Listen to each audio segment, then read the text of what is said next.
Hello, my fellow Westorians. Welcome back to Sunday for History of Westeros Time. It's not exactly a Valar Rereadus episode. It is in part.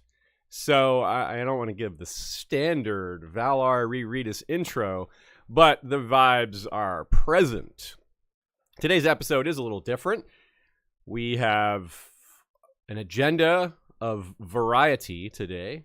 We're going to first of all, discuss Ice and Fire Con. We've got some great costumes to show, just a few events to talk about, some panels, some things we learned, just some fun stuff. Then we're going to talk about... You went to Ice and Fire Con? Yeah, how about that? Me too! Yeah! All I got was this shirt. And we've got tales from David J Peterson, a lot of cool info, past, present, and future of Game of Thrones on television. He's been part of everything they've done. He knows things that no one had known until recently. He shared some stuff he hadn't shared before. We got to talk to him quite a bit. So there's a lot of really interesting stuff there. And third, but actually first, because we're going to do this one first, is questions and comments from Valar Rereadus to date this year. And of course, any questions y'all may have for us today during the stream are, of course, welcome. But when we have Valar Rereadus episodes, we usually focus on questions that pertain to the subject at hand. What ends up happening with that schedule is we end up with people who ask a question maybe a month after, right? Or, they didn't catch the live stream, or they had a thought later. We've got a decent collection of that. Good thoughts, anecdotes, a few corrections as well. And over the course of this year, well, that's piled up a bit. So we'll take care of that in the first part and then move on to the con stuff and the David J. Peterson stuff. And so this will be a little bit lighter of an episode in terms of the vibe. We aren't getting deep into the material, though there is going to be some deep moments. So it's a little lighthearted vibe today. Sean, with that in mind, with this lighthearted vibe that we've got going today, what tasty beverage are you quenching your thirst with? This is the protein berry naked drink mixed with the purple haze bang drink, which is grape, mixed with Mountain Dew, just standard Mountain Dew. Okay, right and on. It's very good. I will like to note that if you went to Ice and Fire Con and went to the History of Westeros Radio Westeros meetup, you might have gotten to try one of Sean's concoctions, because we did set up a little beard bar at the back. The actual beard bar, it was called. We brought all these ingredients that Sean typically has in his drinks, and people got to check in and have their own version. We'll probably do it again next year. On the other side of things, show Ashea some love, y'all. She has COVID, and she is, showing that show must go on attitude, sitting here With a mask right in the corner with a mask on. I got my mask. Doing what's got to be done. You know? I've been quarantined up in the room all week because Yeah. Aziz did not get COVID. COVID's Funnily weird enough. that way, y'all. It's Yeah. just We were together all weekend, but I didn't get much sleep, and he got enough sleep, so that could be the difference. But I'm just weaker than him. I think is the clear story here. we may have all, or she may have gotten it at Climber strength. Climber strength. No, it's because I'm wearing this Branzig. Branzig shirt. One of my Scared COVID off. Yeah, no. Branzig is immune to COVID and all other diseases. So COVID just said, "Oh, well, we can't get him. We'll move right on." Even though I'm wearing the shirt for the first time, Branzig, time travel, it makes sense somehow. Yeah, somehow that I can't explain.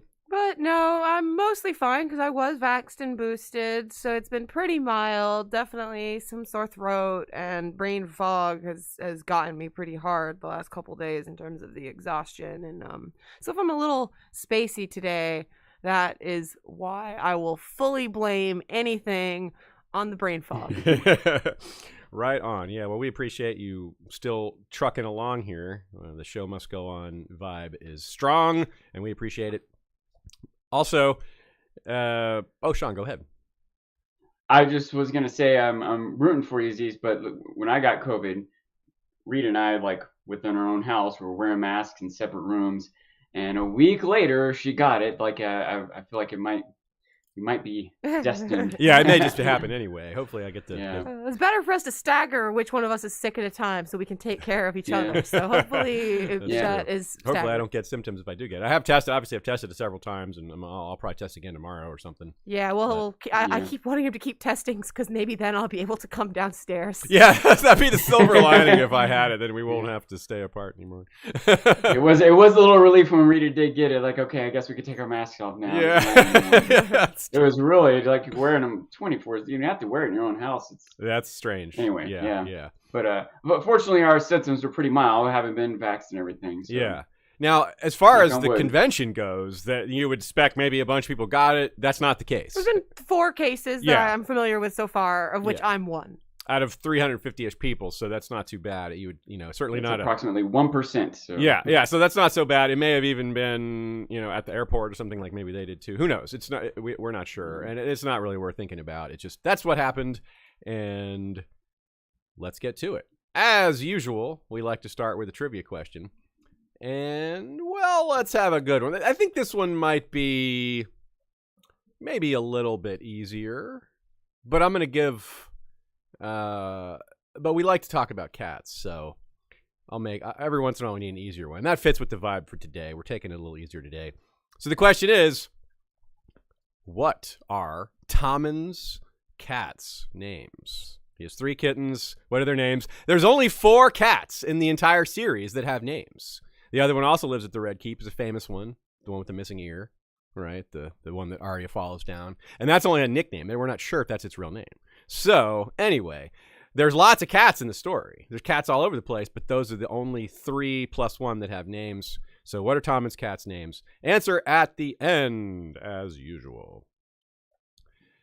So, corrections, clarifications, comments. The 3 C's. If you had a question and are wondering if we're going to get to it, like if you asked it months ago, good chance we are, but feel free to ask it again during the live stream. I'm not going to answer it twice. It won't be a problem. If you want to just make sure it gets in there. Now, I'm going to soapbox for about 30 seconds here about corrections and being accurate.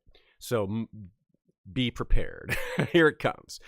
I think in today's society, maybe it's more of a Western thing. Maybe it's just an American thing. I don't think it is, but I'm just giving a caveat with regards to my own perspective here first, which is that I think there's a tendency, especially online, but in person as well, for people to just insist they're not wrong about something, just to go to the mat and be like, no, I'm not wrong. I was right. And this is I get so frustrated with that. I used to have the same problem myself. And so I'm not some like person that's way ahead of the game. I'm talking to myself as I say this. It's not important to be right. It's important to be accurate, right? It's important to tell the truth as you know it. And if you were wrong, then just admit it. Who cares? We're wrong all the time. 100 times a day, I'm probably wrong. Like on little things, big things, whatever. Well, 101 now. 101, yeah. See, because it was more than 100 or less than 100. So that's why I want to do what we can, do our little part to, whenever we're wrong about something, just admit it, correct it, move on. Simple as that.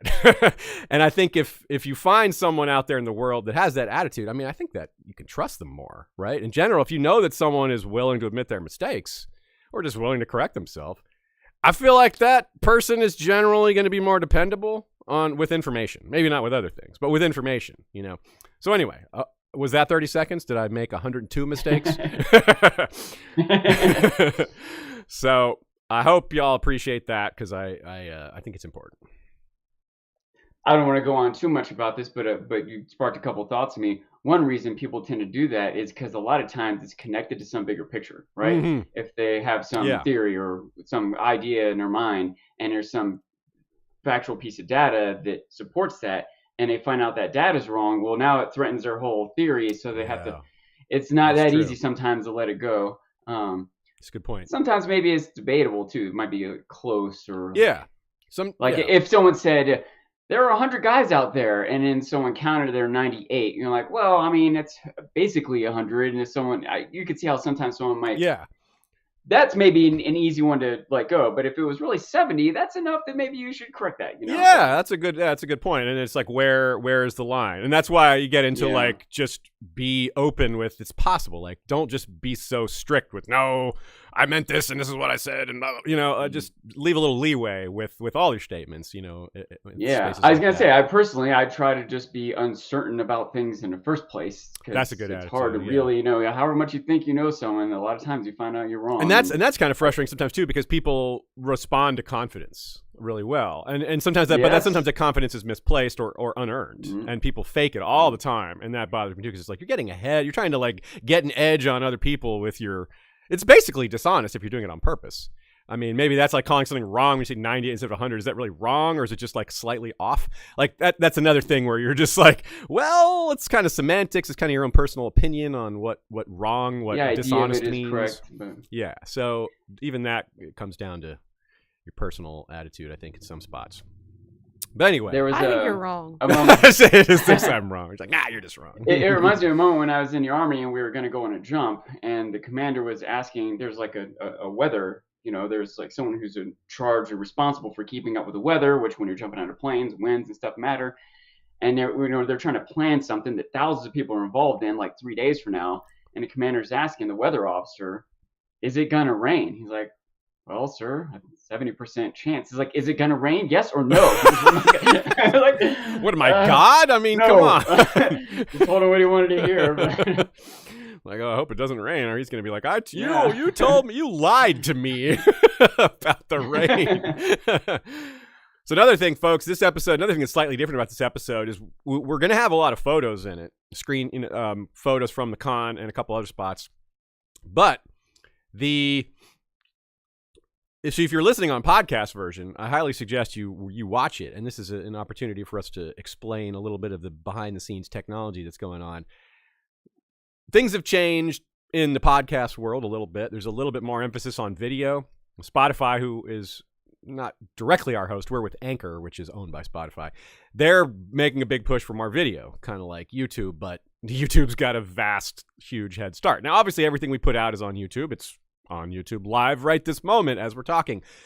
This episode is going to be downloaded and uploaded to Spotify as a video, as is, without any editing. Normally what we do is we put it up as a video, or we just take the audio from the YouTube video, edit that down, and then it's just a podcast without any sights, no visuals. But because Spotify is enabling more videos, we're going to put up videos more often. But we still want to have the editing quality for the podcast version. Sometimes I cut out as much as 20 minutes. That's rare, but I do occasionally cut out as much as 20 minutes of ums and uhs or mistakes or what have you.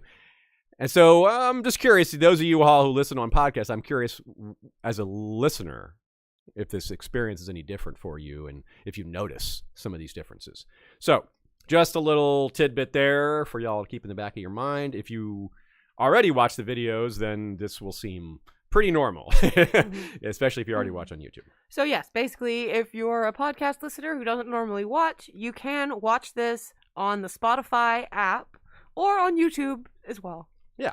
And I assume, in another year or two, some more pod platforms will probably add video. It's really going that way. And in fact, YouTube is getting into podcasts. It's like all the circles are closing. And like if you're if the podcast companies are doing videos and the video companies are starting to do podcasts. So they're all just meeting in the middle and doing all the same stuff, but with different focuses, different business platforms. And we're just one of them, a bajillion podcasters out there. We just have to go with the flow and do with what fits with us best, and hopefully do it in a way that doesn't cause any problems for you all out there. There's all kinds of platforms and devices, and it's, I think, easier to make a podcast than a video because there's an extra layer of production or whatever. But I feel like the videos, I think, as a default are better because you can still just listen. You don't have to watch it, right? Yeah, you could just exactly. put the video on Spotify or YouTube and still listen without seeing it. But then you have the option if you want to see the facial expressions or pictures that come up. Or if you don't have the bandwidth, which is that's a realistic logistical issue. Like a podcast is generally like 100, 200 megabytes, whereas a video of the same length can be like 4 gigabytes, 10 gigabytes, depending on how many visuals are in it. Or Shay would know the numbers better. But yes, anyways, they can be much larger. Like 100 times bigger. For some of us, sometimes there are lots of places in the world where they do have... Shay, I think you're muted. Oh. I was muted. It's not important. I am too tired to repeat what I just said. Code will get you that way. Yeah, so what she's saying is, there's the sizes are different, and the logistics of the file size is a big part of it. But technology keeps improving. That becomes less and less of an issue. So more and more companies are like, well, almost everyone can get a video in seconds on their phone now. Now it's a little more, it's a market for, well, not everyone, but, a huge amounts of people. So anyway, let's talk about let's get to the questions and comments. We'll start with the Barrow Kings episode. I got these sorted by the episode the comments were made in. Starting with Robbie P. Nice King, keep my wife's name out of your effing mouth, the records. Okay, I will. No one knows who Night's Queen is. The record. We don't know that much about Night King either. What's funny about that is both Night King and Will Smith were Men in Black. Yeah, that's right. They were also both. Will Smith was King Richard in that. Oh yeah, that award that he was getting. That's true. Kings. That's right. Good point. Crannig Woman. He was a prince of Bel-Air too. True. Well, you got to be a prince before you're a king. Usually, yeah, I mean, sometimes you carve out your own kingdom, but that's that reference was very fresh. So, a Crannig Woman says, "Oh my God, a Veep reference. Now you have to do a mashup episode stream." So that one's for you, Ashaya. Oh, by the way, I'll help. And for Sean too. That's why I was rewatching it. Was because Sean's watching it for the first time all the way through. He was. I just got to that episode, Sean, that you were on most recently with where they go down to the South and see Gene Smart's character. Like, yeah. Anyways, definitely all on board with any Veep references. What was the Veep reference? Oh, it was because I don't remember at this point. Oh, I vaguely do remember. We were now I lost it. Oh well, I'll think about it. Okay, yeah, maybe it'll come to you later. Anyway, or if someone in the chat remembers. Brendan, I remember. We made so many Veep references. I remember now. It was because I was talking about. They make this joke about what Selena Meyer will look like when she leaves the presidency. Like what she'll look like, and she aged up. Yeah, because she hasn't aged at all because she's not gonna be president again. So she looks the same age. It was that. Okay, comment from Brendan Towngate. He says, so many Lord of the Rings parallels in this one. Semantics of prophecy is another one. Regarding the first king prophecy relating to living man, the direct parallel is the saying that no man can kill the Witch King of Angmar, and Éowyn ends up killing him. So no man can kill the Witch King of Angmar. Éowyn is a woman. So we have seen that in the Song of Ice and Fire as well, both on TV and in the books. That's a nice little semantic trick of the standard phrasing of man meaning all people, when you look at it as that's as man meaning male gender. So it's a kind of I like when that is used, because it points out that why do we always say man when we mean like human or person? Yeah. So I mean, I know why we do, but we should maybe not. Why we still do is more of a question. Right. That's a better way to phrase it. Yeah. So that's great. I love the Lord of the Rings parallels in Song of Ice and Fire. There's so many of them, and I'm not as well versed in Lord of the Rings by far as the Song of Ice and Fire. So they still come up for me. I'm like, oh yeah, well, I didn't even know that one.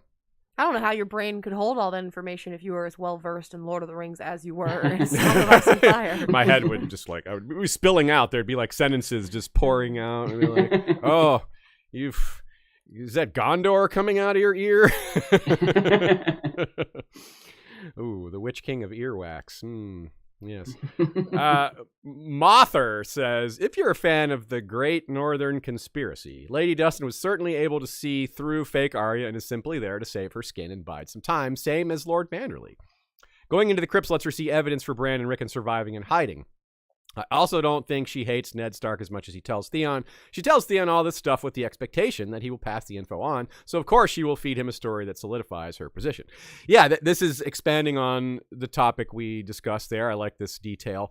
Certainly, comparing it to Manderley is interesting. I don't know that we did that. Do you remember this conversation we had, Sean, about why Lady Dustin was asking all these Stark questions and telling these things to Theon, and we discussed how Theon, she expected it to get back to Roose to make her loyalty seem firmer, or to seem solid. Yeah. I remember reading that and reflecting on it when I read that. Like, why was she telling him all this? So it seemed what I think of as like a TV tool, just exposition to fill the audience in on something. But that's not really George's MO. So yeah. Or it could be that plus, right? Yeah, exactly. Yeah. So I suspected that she was planting seeds or had some ulterior motive or something. So. Right on. And yeah, so there's I like the thought of the ulterior motive here, and with Manderley it's the same sort of thing, biding time, getting letting things play out a little more, allowing more people to see Roos's problems, allow people to see Ramsay and realize this is the guy they're going to be following if they stay this course, and maybe give Stannis more time to have things happen. It is interesting as well, something I hadn't thought about, or at least we didn't mention. I have thought about it. We didn't mention it when we talked about this last time in the Barrow Kings episode, was that if you recall, Theon is asked by some of the washerwomen, the wildling women, the free folk that are with Mance, where the crypts are. And then Lady Dustin also wants to know where the crypts are. And so Theon wonders of what their deal is, but one very strong possibility is that they're working with Manderley.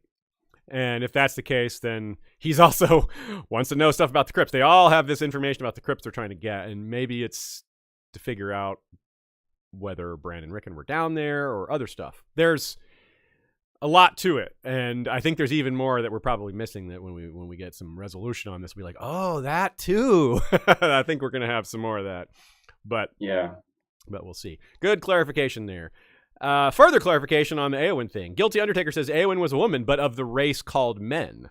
Merry was male, but he was a hobbit, and so also not a man. Okay, good point. Yeah, technically, yeah.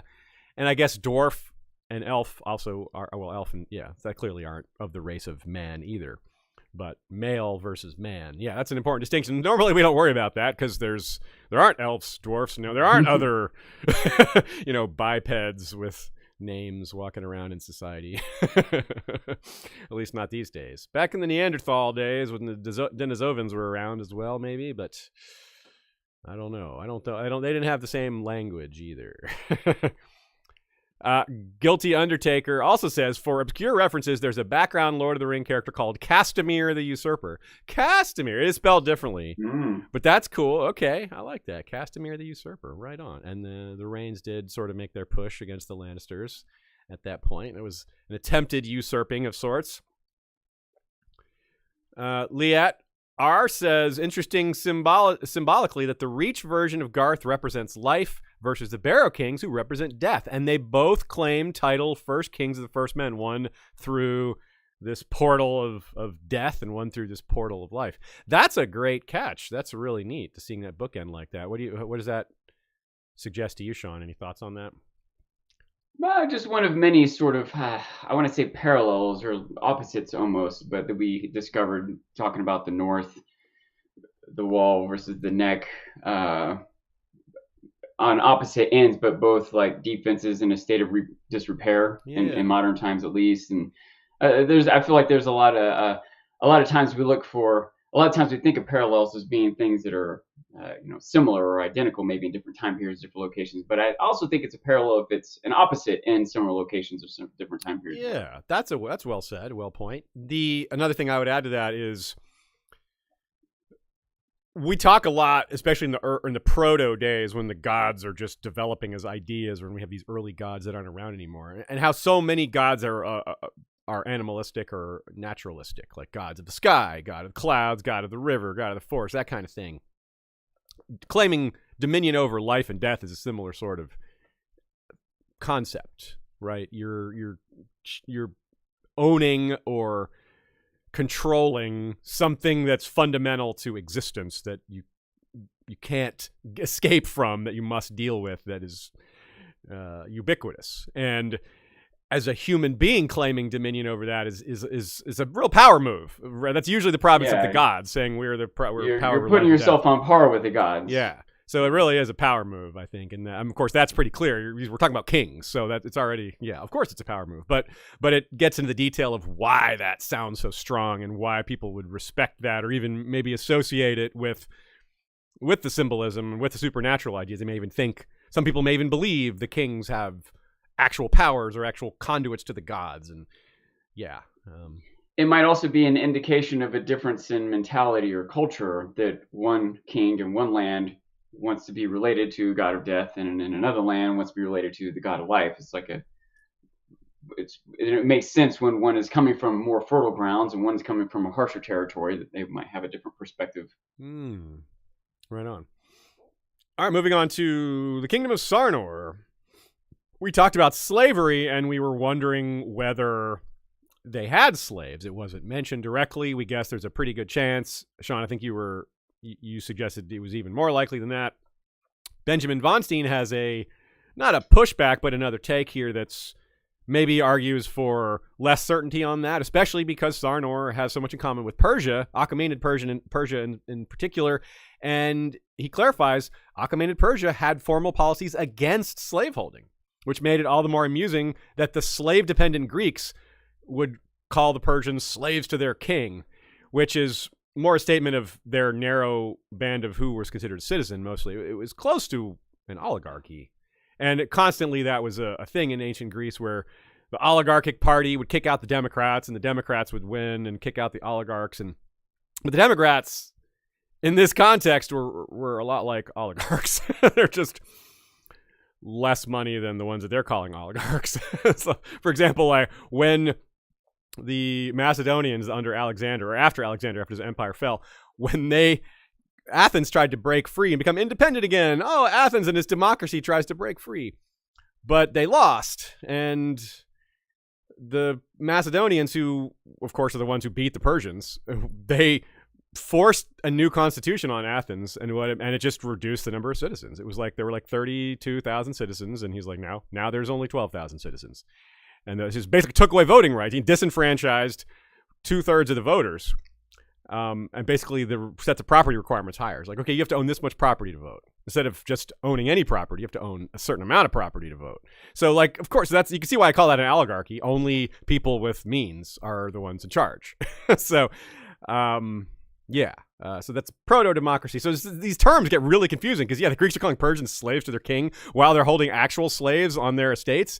I mean, you're slaves to they're slaves to their king, but you are a slave owner. So they're basically not saying slavery is wrong. They're saying it's wrong to be a slave. That's their approach. Yeah. They're saying you're weak because you're a slave, not slavery is wrong. It's not you're weak because your king has enslaved you, or you're weak because your king has enslaved you, not because it's wrong to be a slave. So it's this ancient mindset is not always like we think. Of course, it's wrong to be a slave, but it's not. They don't think that way. No, it's not immoral to be a slave in their worldview. It's weak. And that's immoral in their sense, which is kind of a hard thing to wrap your head around. It's like weakness is immoral. I mean, that seems like more of a inborn or something you can't control, or I don't know. In some ways, anyway, some parts of it you can. But anyway, it reminds me of a couple things. The idea that the barbarians weren't so much a people that behaved a certain way as they were a people that aren't us. Yeah. And also, they must behave a certain way if they're not us. That's like a semantic way to separate yourself from, less, quote unquote, lesser people with slaves, barbarians, whatever. Even if they weren't really lesser, they were just different. Or they probably weren't even really different. They were just in a different location. Yeah. And it gets further confusing because Benjamin goes on to clarify that Persia did have slavery, despite the laws against slavery, because they were an empire, and they would often allow conquered territory to keep some of their old laws, which included slavery. So yeah, they had policies against slavery, but that's not the same thing as not having slavery. True. Colonial America had policies against slavery, but they also had slaves. Well said. Pervasive economic based slavery. It's like saying racism didn't go away because it's illegal, right? Like there's, right? Like it's harder. Like keeping a slave is a lot harder than being like racist in private, but it's still the same kind of concept. Where it's part of why I'm fairly confident. I don't think it's like, oh, maybe they didn't have slaves, or maybe they did. I think maybe there's a remote chance they didn't. But even in these situations where there are policies against it, it's still there. Yeah. So and we get into that semantic discussion too, where like, well, technically thralls aren't slaves, or technically a peasant that can't move if they want to, and it has all the other restrictions. Like they're basically a slave. I would argue that technically they are slaves. Yeah. I mean, I agree. And it's it made me even more certain. I wish I could remember now who pointed it out, but that there is a difference between slaves existing in a society and a society being based on a slave economy. Right. And I realize that might not Jamie, be the case. Yeah, that might even be might be very unlikely the Sarnor had a slave-based economy. Yeah, but I think it's very likely that they did have slaves. Yeah, or the equivalent, like we said, like serfs, thralls, that kind of thing. Right. Something that They we might would have basically called say may as well slaves, be, but 6 of one, half a dozen of the other kind of deal. Furthermore, on the topic of Mongols and Dothraki and slaughter, there's a little bit of clarification here as well. From the start, they accepted surrender and assimilated conquered peoples, but that was one of the things that separated them from rival nomadic confederations who were most likely to just straight up murder and assimilation. But it was the standard sort of ancient warfare business where if you surrender right away, you can expect to not, well, it's still going to be awful, but it won't be the wholesale complete wiping out of the entire city and all the structures and the animals and the wells that we discussed at the time several weeks ago. And he also clarifies that's why Genghis, same thing, administration was quickly filled with quote foreigners, because once they hit the more urbanized areas they had so much experience with governing these large groups. They had taken so many cities and managed these large populations so many times. They gained experience with it. Experience in awful. Yeah. Experience in genocide. Yeah. Yeesh. It was very efficient what they were doing, because the threat, like once they do completely destroy a few cities early in their campaign, when they come up to new cities, they are way more likely to back down. Yeah. Which means you don't lose any troops in the battle to take those cities. You don't need as many troops to maintain control over it. You now have their resources to go attack the next city. It was so I think a lot of the cities they had destroyed were like in southern Persian area. Like, basically when they got to new areas that didn't know of them yet, or thought for some reason that they could stand up to them, like, all right, we're going to kill everyone. And they did. I mean, I didn't even realize that conservative estimates of how many people Genghis Khan killed was like 4 million. Oof. And that doesn't account for things like when they killed populations that were farming land.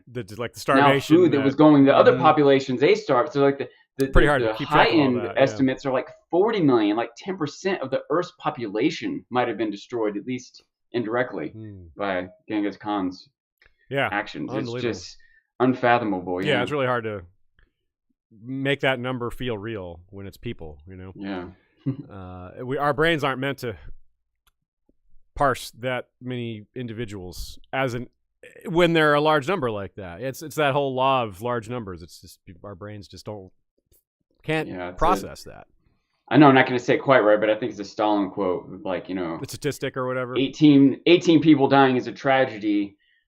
18,000 people dying is a statistic. And when it's 18,000 people dying 1,000 years ago, it's even more of a statistic, because you can think, well, they would have. There's less. You have a little less sympathy because they would have died by now anyway. But it's still. But then I don't know. I feel bad thinking that way. Like maybe I don't know. Yeah, like they still went through suffering and had families. Yeah, and there were still people. And never mind, like the potential of those people. Like think how much humanity might have been held back. How many of those people might have been some sort of inventor, or doctor, totally right. Or, like a writer, an artist, and also. They destroyed the cities. They destroyed the libraries. They burnt the churches. Yeah, Romans killed Archimedes, the greatest inventor maybe who ever lived, or one of, and they just didn't know who. They wanted to capture him, but the soldier didn't know who he was and just killed him. Yeah. Oops, sorry. So anyway, moving on. Victor Munier, apologize if I say your name wrong. There's probably going to be a few of those today. I don't have a pronunciation guide for commenters' names. A joke he caught in The World of Ice and Fire concerning Sarnor and the doom that came to Sarnath, the Lovecraft story. The Sarnori people in the Lovecraft story commit genocide against the race of the Ibbenese, but on Planetos, the Ibbenese save the last Sarnori. That's true. Inversion. Yeah, that's true. Boy, if the Ibbenese knew about what happened in the Lovecraft world, maybe they wouldn't have saved the Sarns. Like, you got in a parallel dimension, not parallel dimension, where we have everything's different except of our names. You guys were really assholes to us, but That's a great catch. There's another kind of parallel, little mirror image there, a little bit like the First King and the Garth Greenhand comparison, but a little more meta in this case. Dan Windsor says, no 4'11" white guy heroes. Sean, did you miss the Mission Impossible franchise? Maybe the Native Americans had lifts in their moccasins. That was from a discussion of like how tall history man, typically yeah. presents, the heroes are tall white men and the villains are short Native Americans or whatever. But unfortunately, I did not miss the Mission Impossible franchise. You wish you had. Like, we all have our own heroes, okay? I loved Mission Impossible, the TV show, when I was younger, the old school version. When they made the movie and had the main guy become the bad guy, that was a terrible twist. That's like, God, that'd be like if you watch G.I. Joe as a kid and like Duke turns into a bad guy. Like the most G.I. Joe of the G.I. Joes like becomes a bad guy like on it, like out of nowhere. I'd be like, that's the twist? That's lazy writing. Give me a real twist. Don't just, let's make the good guy a bad guy. Oh ho, ha, that'll show him. Like, lame. Anyway, weak rather. I shouldn't use that word. Matt Reese says, the Gravitian people. We don't know how to say that word. Remember, these were the mastodon hunters that we talked about. The ones that were 6 foot tall on average. Well, that apparently lit a little research fire under Matt, and he did some additional looking. And there are more interesting facts, some of which he suggested, and I went back and looked and found a few more things as well. The Gravitian women were 5'2" on average. That is a massive difference in height. So you have 6 foot average height for men, 5'2" for women. So that's 10 inches tall of difference. For context, in America right now, the average height for a man is 5'9", for a woman is 5'4". So 5 inches difference. This is twice as high. And the weight. That's almost enough for me to suspect the sample size or something. I don't understand why it would be so great. Yeah, I don't trust. I also suspect some weirdness with sample size. It is hard to. It's hard. Yeah, it's hard to accept, isn't it? It is hard to accept. I agree. Yeah. As far as and the weight differences aren't as big either. There's the 6 foot average was proportioned with a 155 pound average. So 6 foot 155. That's a skinny person right there. But of course they were strong because these were mastodon hunters, and the women would be about 119, 120 pounds. Now for Americans, again, that same weight is 170 versus 197. So that weight difference is larger too than current Americans would be.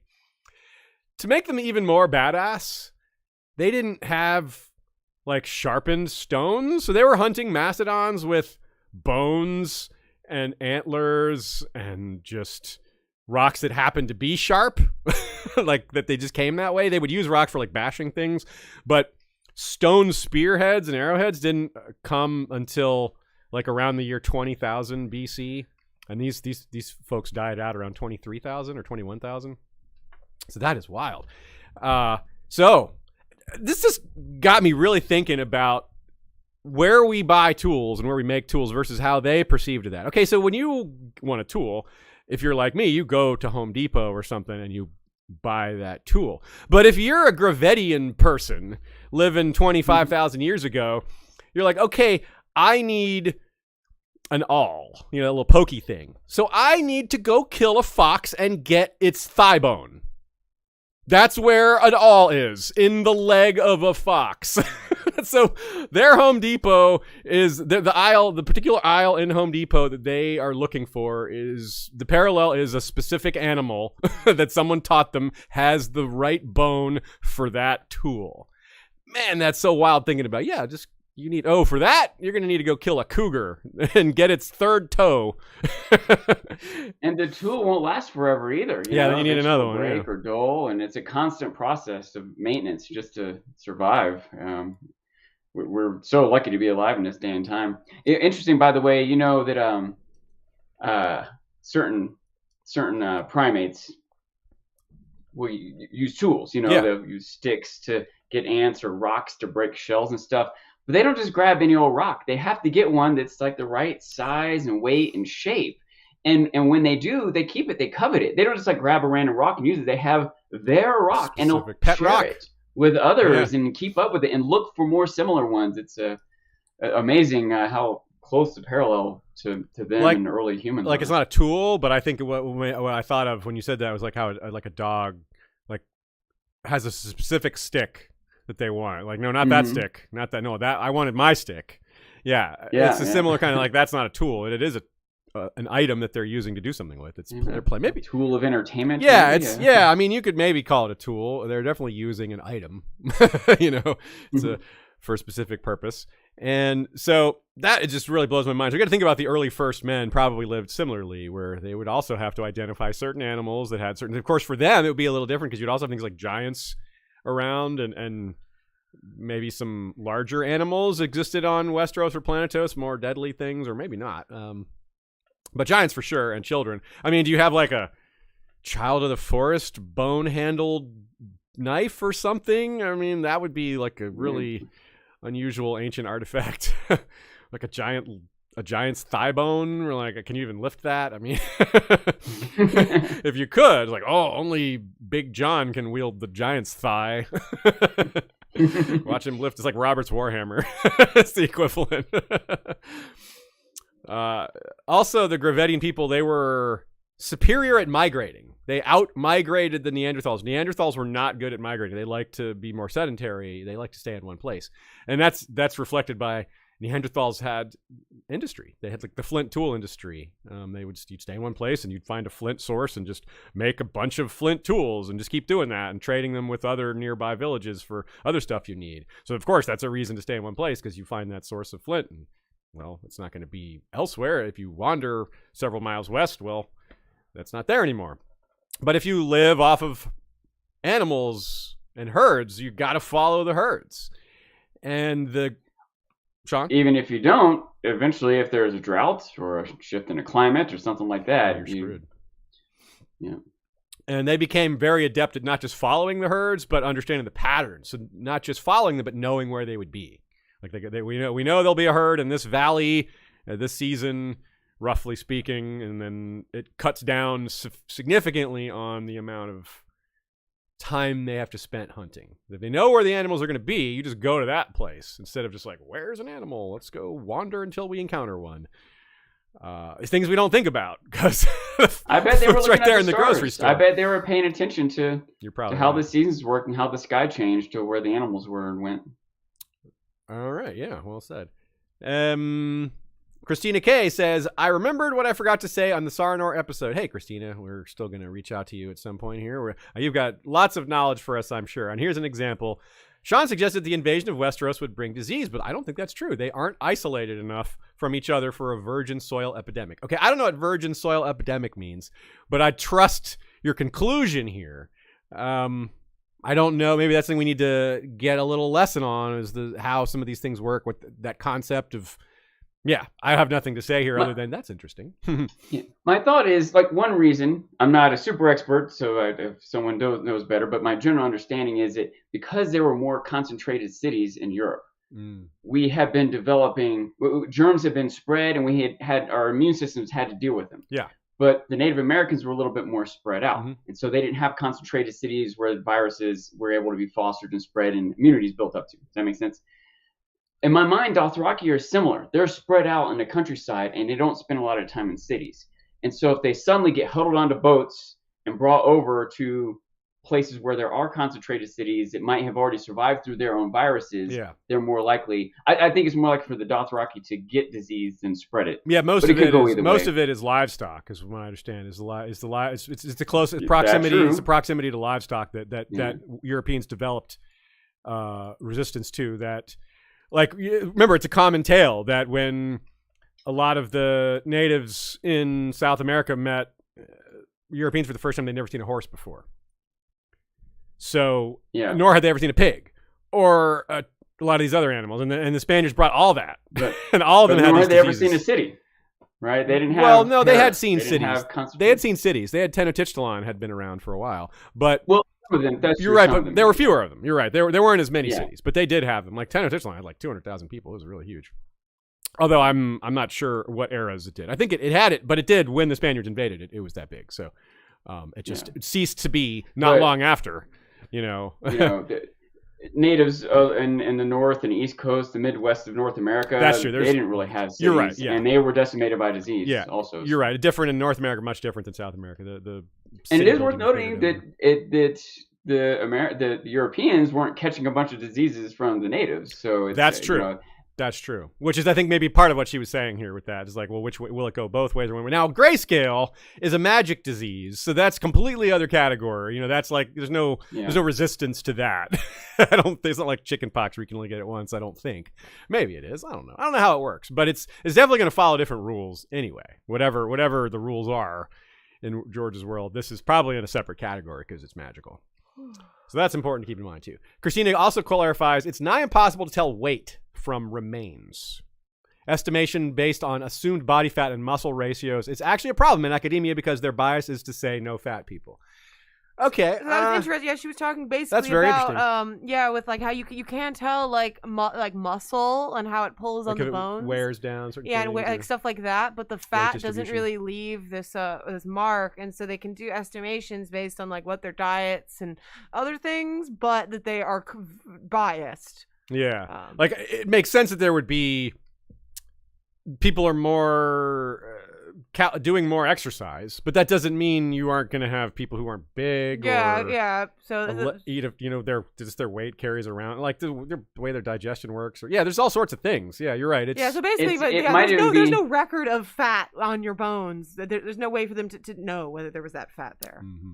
I wonder if there might even be a bias.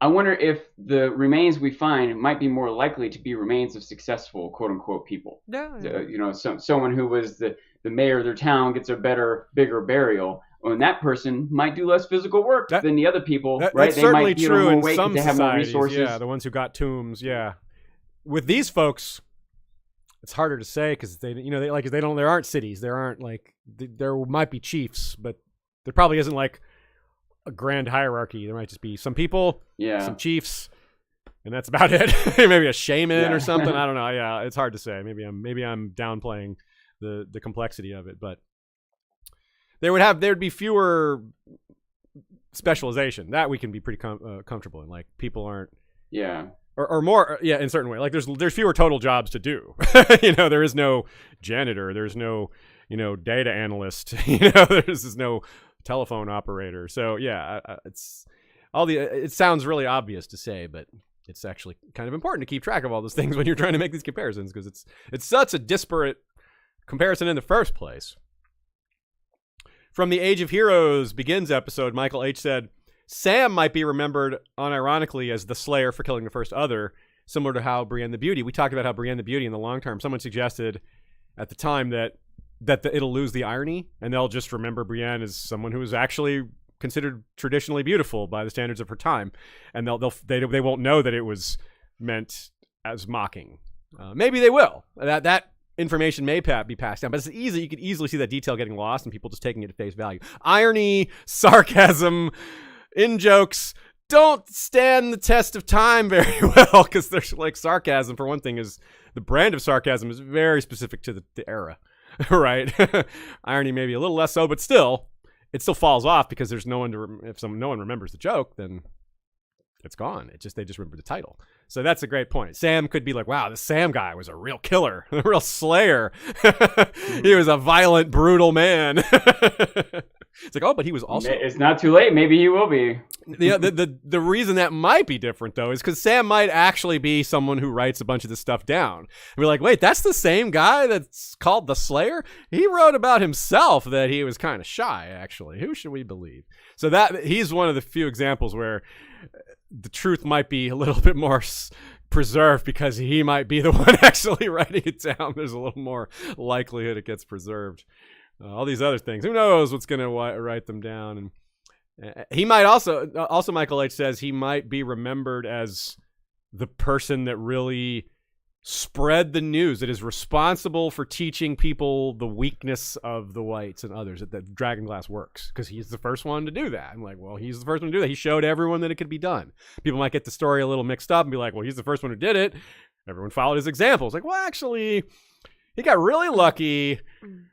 hated the name and was running away at the time. Yeah, but his friends. But the name will still stick, I think, with that legacy. Yeah, that other we gotta stuff think is gonna about stick. some of these other old figures and their names. Be like, was Bran the Builder really a builder, or did he destroy everything he touched? And they're like, you're Bran the Builder.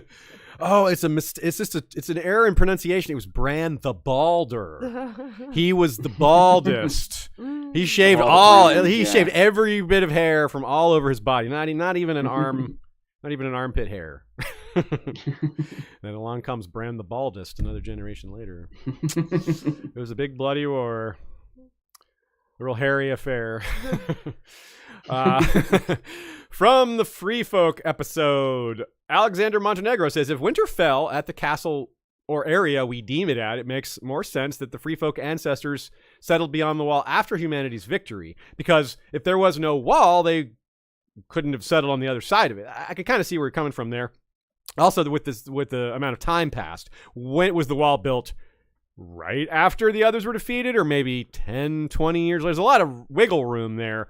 But I do see what you're getting at here, Alexander. It makes some sense to consider, well, maybe there's a time where they lived like on Brandon's Gift. They were just in that general area. And then when the decision to make the wall happen, there were people like, we don't want to live on the side of it, and they decided to take the other side. Or they were kicked out.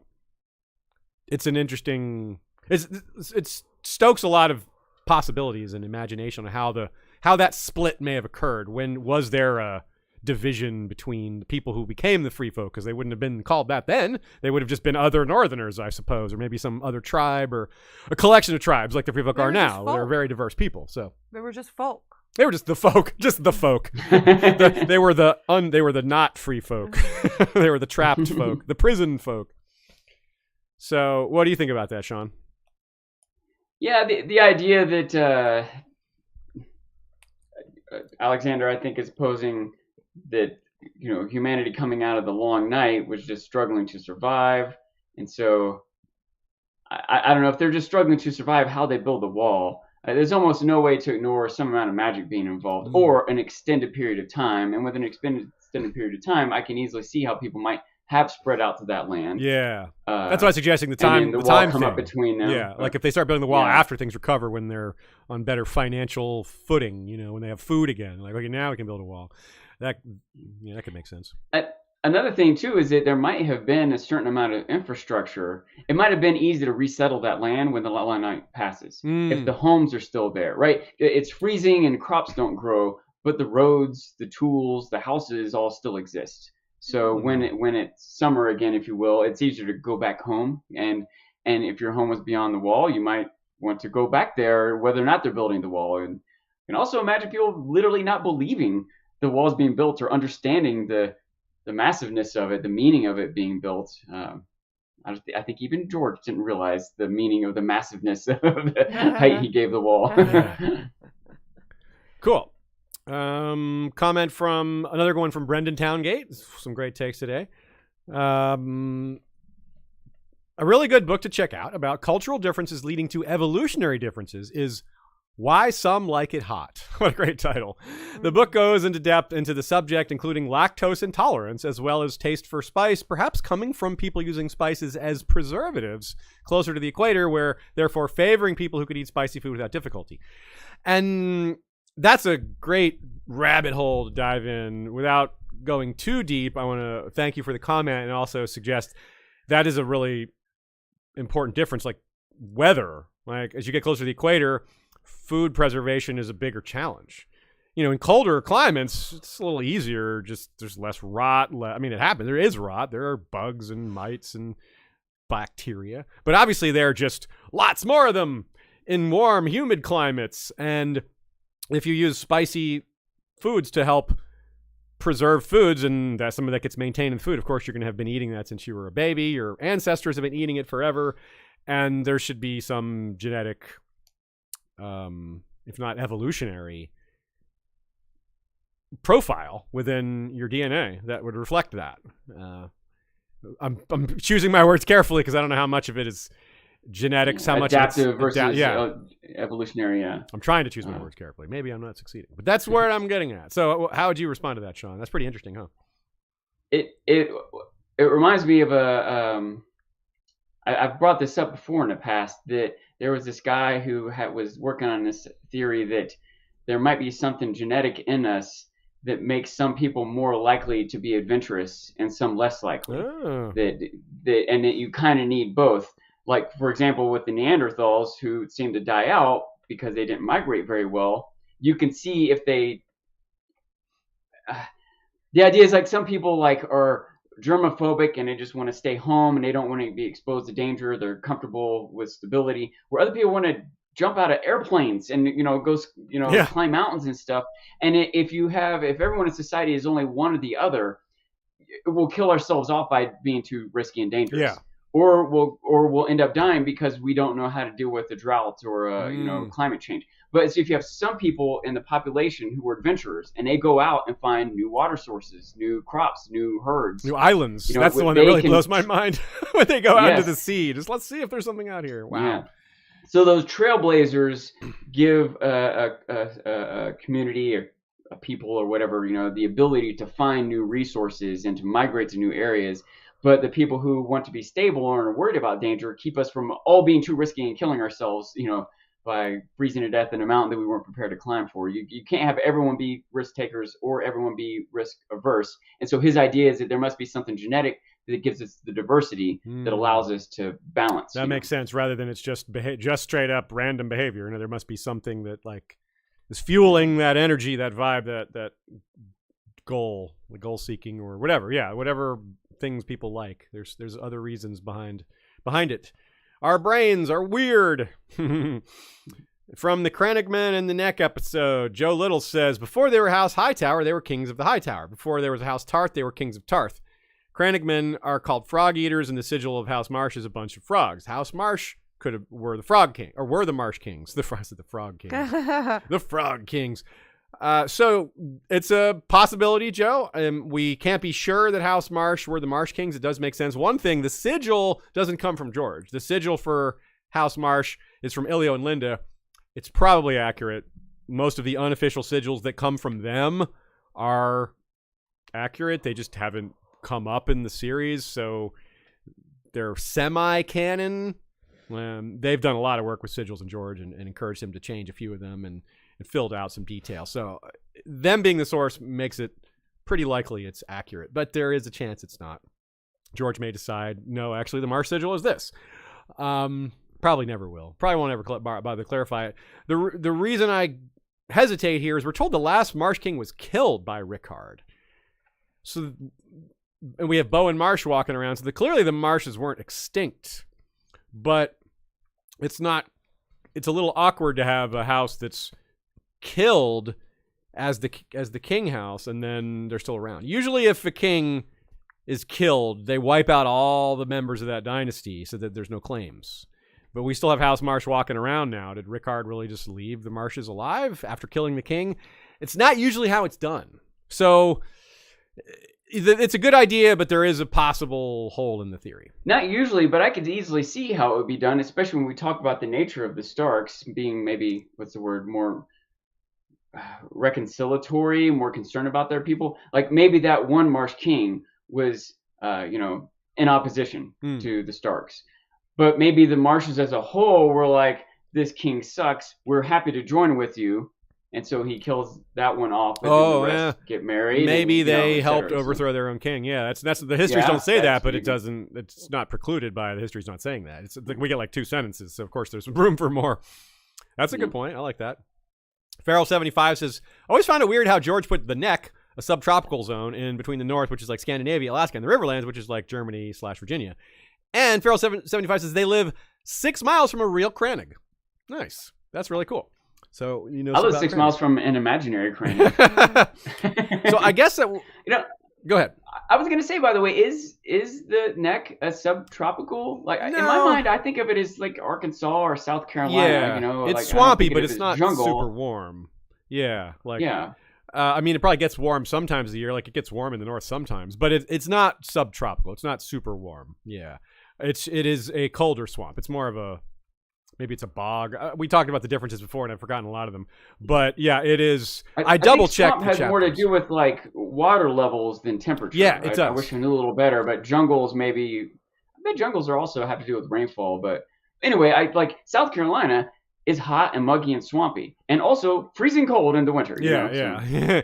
So, but one thing I did learn digging a little deeper, I did check on this. I went back and read Theon's chapter at Mokalan. Yeah, it was pretty cold during that chapter. Of course, it's winter's coming, so maybe in a different time. But when summer is raging, it might be a little bit warm there. So yeah, it might be one of those places that's warm in summer and cold when it's not. But they were burning fires. They were definitely cold. There were peat fires in the different places in the towers that Theon goes, so they were definitely cold. But lots of mold even there. That's another thing to keep in mind. When there's lots of flooding, that's one of the big problems that comes after a flood is all the additional mold.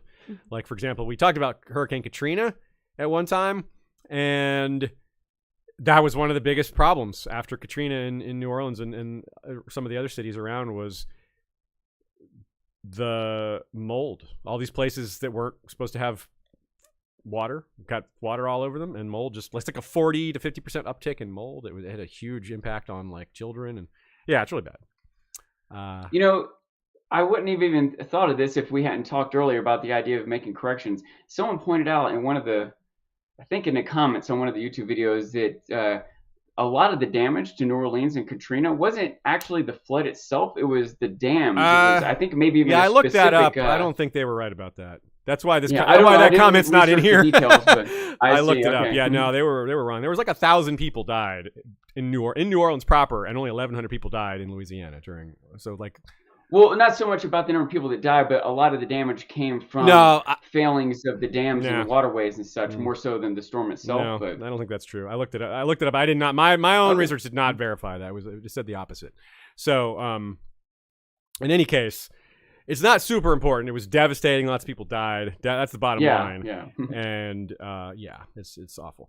Michael Priestley says, all this swamp talk and no mention of the Nile Delta. Swamps can spawn an empire to last the ages. That's a good point. We did refer to, say, the swamps in between the Tigris and Euphrates, which were the cradle of civilization. The Nile is another good example. And we also gave the caveat, there's too many swamps and types of swamps to talk about them all. So yes, good call, Michael Priestley. That is very true. The Nile Delta is extremely fertile. Egypt was the breadbasket of Rome, and it was the breadbasket for itself before it was conquered from the outside. It's very fertile, at least along the rivers. If you go out in the desert, I did bring that up in the Sarnor episode. Oh, did you? I think okay. Might have pointed that out. We also compared the Nile to the Rhine in our Mother Rhine episode because it's an super ancient brown-skinned civilization that accomplished a lot, and so did the Rhoynar. All those things are true of the Rhoynar too, that were based around a huge ancient river. Fran Balcal says, I always picture Greywater Watch to be like the floating islands of Uros in Peru. They are man-made from weaving a type of reed, and float around the shores of Lake Titicaca, which are quite swampy. Personally, I find anything to do with Lake Titicaca hard to take seriously, but I will set aside 13-year-old Aziz for now. Well, you said that with a very straight face, though. You're right. I practiced. Last night I was giggling a lot as I put this comment in the document, like hee, thinking about Beavis, Titicaca. And here's a quote from atlasobscura.com about the Euros people. It's awesome. The Euros people have been living on the lake for hundreds of years. They were forced to take up residence on the floating islands when the Incas expanded onto their land. In the shadow of the Andes, on the world's highest navigable lake, they make their living from fishing and from selling their reed handicrafts to tourists. The Euros use the tutora reed, which is plentiful along the edges of the lake, to make their homes, their furniture, their boats, and the islands they live on. Their boats, which are shaped like canoes, but with animal heads at the prow, are used for fishing and to bring visitors out to the islands, which are usually moored to the bottom of the lake, but can be moved if necessary. As reeds disintegrate from the bottom of the islands, which are 4 to 8 feet thick, residents must add more to the surface, which is soft and occasionally spongy. Each island has a collection of simple reed houses, and the biggest island has a watchtower. Originally, the mobility of the islands was used as a defense mechanism. Even tiny outhouse islands have been created, and the ground roots of the outhouse islands help absorb the waste. But despite the traditional lifestyle, the Uros people are not against modern amenities. Some families have motorboats or solar panels, and the main island is home to a radio station that plays music for several hours each day. That is so awesome. I mean, it's really gives you a better idea of maybe how the Crannogmen could live or could have lived, and how people on the Silver Sea may have lived, or other places. That is super cool. There's up to 10 families can live on one of these reed islands. 10 families can live on one of these reed islands. 10. That's so many people on a reed island. Yeah, do they have a watchtower? Like, it adds to my idea that the Greywater Watch is on a similar sort of island that can move up and down rivers. It's even called Watch. Greywater Watch. Yeah, the watchtower. Yeah, that's so cool. There's still about 1,200 or so Euros active on the lake now. They have cats, domesticated birds. The birds, they even they have the birds fish for them. They'll like take a cormorant and hold its feet, set it by the edge, and then it just like grabs fish out of the water, and they're like, thanks. Thanks for that. And then, it gets some too, obviously. But these reeds are also extremely good for filtration. It's been used as a natural filter in other places, just without people living on them. It absorbs phosphorus, and of course, as it says there, the outhouse islands, which is a really funny idea, but hey, it makes sense to keep that separate. The reeds absorb a lot of that filth as well. So it's just a really good, like, complete biosystem there. But it's amazing to me that humans have this sort of ingenuity to do this, all the different ways that we figure out to live. It says necessity is the mother of invention, right? We hear about that. Like Venice was founded by people fleeing into the islands in that lagoon. And here they were fleeing the Incas. They were trying to get away. And like, well, they can't get us out here on the lake. It's like, true. They're still there. The Incas are long gone. but these folk are still there. Spanish couldn't get them either, I guess. Yeah. It's true. So floating islands can and do form naturally quite often as well. This got me into another smaller rabbit hole. It's usually called a tussock, a float-on, or a sud. A float-on. They were really uncreative. They created the float-on. So roots, what happens is you have plants growing at the edge of a shore, right? They're growing out over the water from land. And then but eventually get far enough out that the roots can't reach the bottom anymore. But they start absorbing oxygen anyway, and they become buoyant. And then the more that happens, eventually it gets bigger and bigger and breaks off from land and then floats away. Kind of makes me think of Life of Pi. Do you remember that, Sean? I don't know if you ever saw that. Oh, I do. That's one of my favorite movies. Yeah, you remember they have like the fake island or whatever? Yeah. That also is relevant to the next point here, which is that pumice rafts are a thing. What? Yes, pumice rafts. Pumice rafts, it's volcanic expulsion that hardens and floats. It's possibly the origin of life on Earth. There's one, they get really big. Sometimes they're just like a few hundred feet wide, just like a floating piece of pumice that just sits there until it sinks, because they gradually become waterlogged and sink, but it can take months. In 2012, there was one twice the size of New Zealand.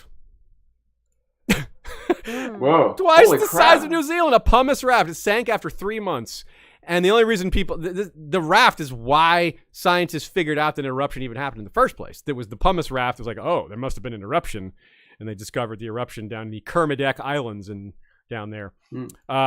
Once in 2006, I think it was, one floated over to Fiji from Tonga, 30 miles wide.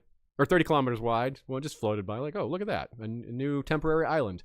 In 2006, a ship just sailed into one of these, just like, boop. Didn't damage it, or didn't sink or anything, but they were like, there's not supposed to be an island here. That's not on the map. Yeah, exactly. That's not on the map. This thing is huge. What the hell? And then, of course, it was gone, a couple months later. So, today I learned. I'm reminded of when we were talking about volcanoes, how sometimes, I've forgotten the word for it now, but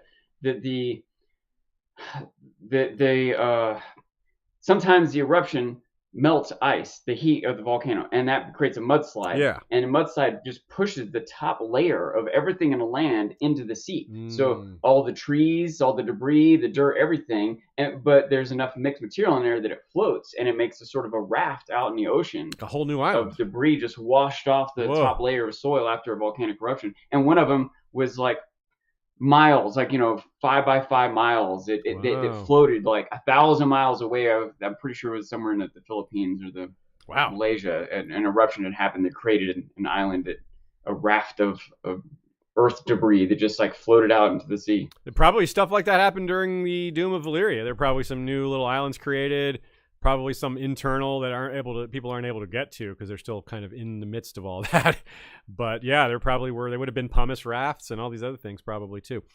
Pretty cool. Speaking of Valyria, Feral75 says, "Is there a word for gathering of dragons? A murder of crows." We had we came up with a bunch of those, I think. Oh, is this am I repeating this one well? I think you are. I don't know if we did these exact ones, but we did a few. Okay. We did. We were also like a dance of dragons. Well, then I need to correct myself here. On this episode of corrections, I am repeating something. A do-over of dragons. Ha ha. Yeah, we had destruction of dragons. Destruction, people came up with a lot of good that ones. one I remember. That's a really good devastation. Devastation of dragons, yeah. Okay. A darkness of dragons is one you're about to mention here, but think about how the skies get covered with the shadows of their wings. Okay. Well, that question was good enough that I wanted to do it twice. That's my official line here. So the Valyrian Wars, a couple comments about that. Crannig Woman says, Latin is the root to French, but there is still a Celtic language in Brittany that is very much alive, although declining. Yeah, I looked that up. This would be the Brittonic/Brythonic languages that are the source of Welsh, Breton, Cornish, Cumbric, and possibly Pictish. And I think all those languages are dying. Welsh is dying. Breton is dying. Cornish, I think, is the least dead of those. Cumbric, I think, is the most dead. Maybe Welsh is not. It's not important, but those are fascinating. The history of language is very interesting, and of course, that's a big part of the second half of this episode, talking about David J. Peterson and some things we learned there. Part of why I was interested in this comment in particular. But, of course, at the time, we were talking about High Valyrian and other things related to that and how Latin is still out there, but no one really speaks it, right? It's still hugely important as a written language, especially for historical stuff, but as far as people conversing in Latin, unless you're in church, doesn't happen too much. You gotta be a real nerd to converse in Latin. Yeah, right. One thing I meant to mention that didn't was during the Valyrian episode was the comparison to the... We briefly discussed the comparison of dragon roads to the Roman roads, but there's a few things that are interesting to add on to that. One is that the whole concept of all roads lead to Rome and allowed their armies to move a lot faster, things like that. It's interesting for Valyria because Valyria didn't need their armies to move faster as much as... It was still very helpful. It's still a good thing for them. But they might want their commerce to move faster. That's what I was going to say. They definitely want that. They were big on money. They're definitely big on gathering the loot. So you want to be able to get it in and out quickly. And I imagine all roads led to Valyria too. I mean, it was the center of their power. I imagine there weren't many actually just go over that way. No, all roads lead to Valyria. But also, Sean, we were talking about, remember how we take things for granted and how certain old school recipes or ingredients or methods of doing things that get lost over time, like maybe some things they learned during the time of Stonehenge, like how the heck did they move those rocks, or how did they build the pyramids, things like that. People are still trying to figure out, or certain farming techniques that have been lost. Like Carthage was extremely fertile. They had farming techniques that have been lost. Like they don't know how they did that. Some of the reason it was lost is because no one thought to write it down because they thought it was just so well known. It's like, why would we write down... it's so hard to come up with the most basic example. Why would we write down Christmas? Everybody knows about Christmas, right? How to use the steering wheel of a car. Yeah. I mean, I guess that's too easy. How to use a coffee machine. I don't know. I'm struggling to come up with a parallel example, but something that's so on basic. The phone to dial out, to hit call after you type the number in. Okay, that's a good one. Yeah, that's a good one. That's a very good one. That's a better example than mine. So Roman concrete. Roman concrete is a great example of this because Roman concrete is really ahead of its time, or was ahead of its time. And the ingredients were pretty simple, but no one could make it work. Modern people were like, what's the deal? It's like this, water, this. And we keep putting water. It doesn't work. The difference was it was seawater. not fresh water. They were using fresh water. The Romans were like, of course you use seawater for concrete. For them, they didn't bother to clarify seawater versus fresh water because, like, of course you use seawater. Well, it's way more plentiful. It's hard to get lots of fresh water. Of course you use seawater. Once they did that, and it works better. Yeah, and it works better. Yeah, that's the biggest reason. But modern people didn't figure that out right away. So you just wanted to bring that up again because we definitely talked about this topic. We did the concrete thing. We definitely talked about salt water and that and two in a row. Like it's a fun enough topic. I think it's worth bringing up again because it really is one of those things where you're like, oh, of course, yeah. Man, all right, well. I guess we should do these more often then, so I don't forget which ones we've already done. Maybe we should call them highlight episodes. Yeah, right. Some things may get repeated.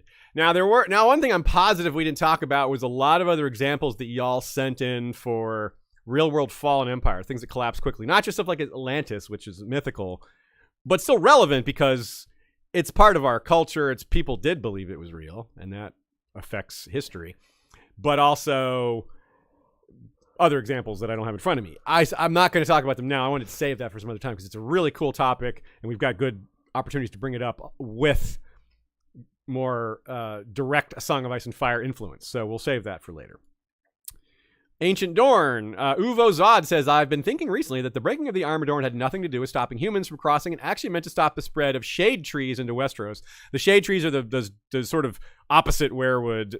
They're not necessarily opposite werewood, but they can be described that way in Karth. The ones where they make the shade of the evening from. What's that? They're like inverted versions. Yeah, they're kind of inverted. They're like black and blue. Instead of red and white. Yeah. And they have this magical aspect to them. So it literally is like if you were to take a photo of a werewood and in Photoshop hit invert, you have a shade of the evening tree, to be clear. So that I'm not sure I agree with this theory specifically, but I love the idea that it wasn't just people they're trying to stop, that there was like not crops, but some sort of plant life that they didn't want, like they don't want this pollen coming from these trees. It could be something like this. See, the reason I'm not sure about shade trees is Karth is so far from the Broken Arm of Dorne. So like you're saying like America should have gotten rid of Georgia to get rid of kudzu kind of thing? Yeah, like, that kind of thing. Yeah, exactly.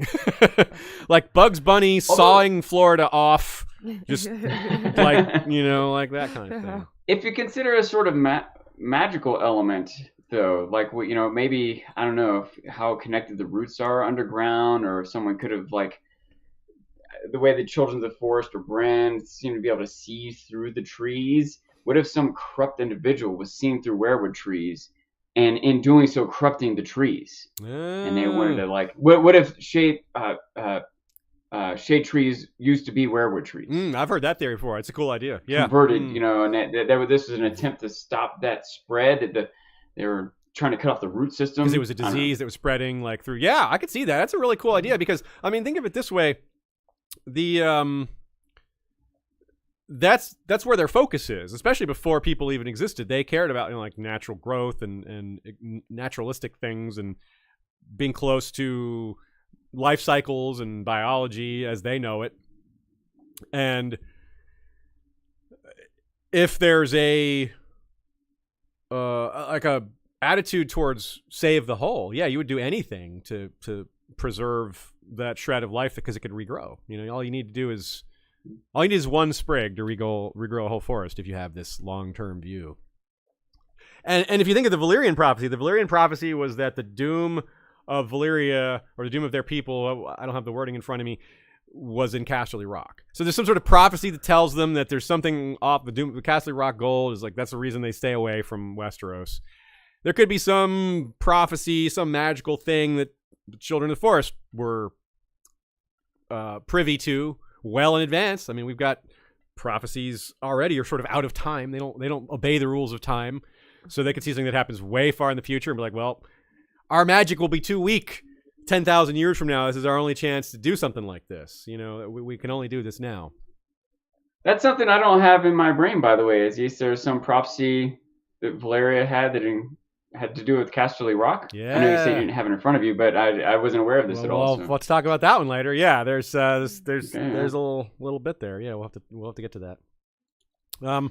On the Dawn Age, Frank Lucas says, with regards to the victor writing history and demonizing the conquered, Caesar's description of the Gauls was kind of fascinating. Perhaps he was just trying to increase the appeal of the Gallic slave for Romans, as in, like marketing purposes, like they'll make great slaves, or he's just trying to make himself seem stronger for beating them.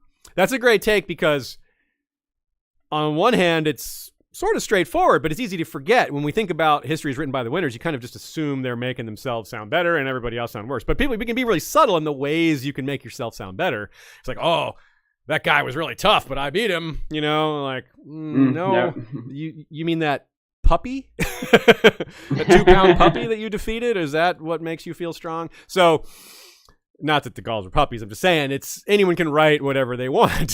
So you have to keep in mind that sometimes they don't just denigrate, they exaggerate in order for their own purposes or whatever the purpose might be. And that's another aspect of cynicism there is like, yeah, he's just trying to make the slaves sound more valuable. It's like, oh, I wouldn't have thought of that. Ugh, that's like another thing, like ancient world mindset, things we wouldn't even occur because we don't think of people as merchandise, right? It's really hard to put yourself in that mindset, and I don't really want to. I don't really want to like linger on that thought too much. I mean, we got to acknowledge that it's a real part of history, not just and a Song of Ice and Fire history, but whoa, yeah, don't linger on that thought too long. Anything to add to that, Sean? Pretty good take, huh? No, yeah, I'm aware of this idea of how the Romans in general, maybe Caesar specifically, were casting the Gauls and the rest of Europe as these savages, and it sort of justified going out and attacking them. But for Caesar to say, but these savages, they were actually pretty advanced. Yeah, not only is he justified for attacking them because they're savages, but he's extra worthy for defeating them because they were above average savages. Above average savage. Savage. Ooh, that's hard to say. Above average savage. That's really hard to say. That's our new tongue twister. We've retired Irish wristwatch. You now must say above average savage. I can't do it wins because I can't do it. That proves it. I can do it. Okay. Shay can do it. Okay. Because I'm an above average savage. Average That's Irish why wristwatch. It's because I'm an above average savage. And That's why I can say it. I'm a below You average can't. savage. You're just savage. I'm just savage. I'm an above. You're below. I'm an above average elitist. I don't even have to say it. Thomas Smithson says, would be awesome if Tommen loves the book and Yandel gets raised up a little because of the World of Ice and Fire book, only for it to come back and bite him on the butt when Aegon takes King's Landing and he gets condemned for supporting the usurper, or maybe Yandel doesn't get to present his book to Tommen and gives it to Aegon, and now Tommen's name is crossed out. It says Fagon. It's like, no, don't say Fagon. Young Griff, son of Illyria. Wait, hold on. Don't say that. No, I thought history was written by the winners. My name is Aegon. My dad is Rhaegar. Cross it out again. I insist. Yes, that is a good one. I like that, Thomas.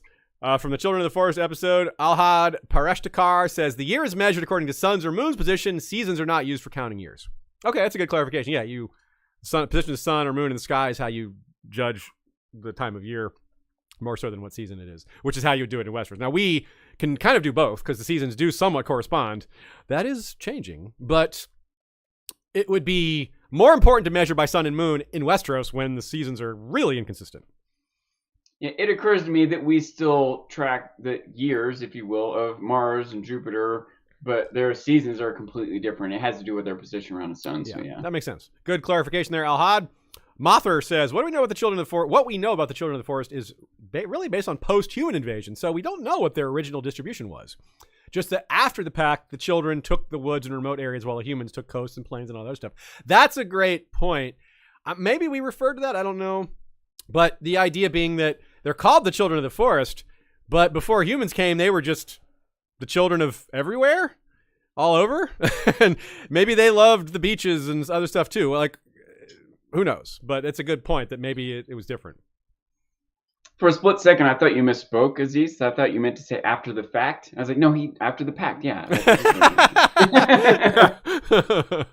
That's really good. Yeah, that's a good point. Like, we don't know. Maybe they were more widespread. I mean, when we talked about Sarnor, we were talking a bit about the idea that the Nathi have a connection to the Children of the Forest, in which case that would be our like island, our Children of the Island, kind of thing. Oh yeah, Children of the Butterflies. There's some like tropical versions of them that live along the coasts versus the forest. And just to be clear, folks, one of the reasons why that comparison is made is the Nathi have golden eyes. Yeah, they're like the children nut brown skin and like golden eye. Like they have brown skin and golden eyes. But the golden eyes is obviously the far more that's the one that's like, thing. Whoa, hold on there. And they're small. It's the more unique. Yeah, it's the rarer trait. Again, eyeballs always stand out, folks. Guinevere Greenstone says, what do we know about the Children of the Forest contributed to the ending of the first long night? Well, there's a lot we don't know, but the basics are they taught humanity about obsidian and the value of obsidian in fighting them, and they may have taught them other things. If they taught them that, there's an implication that they taught them more than that. But that was the main thing.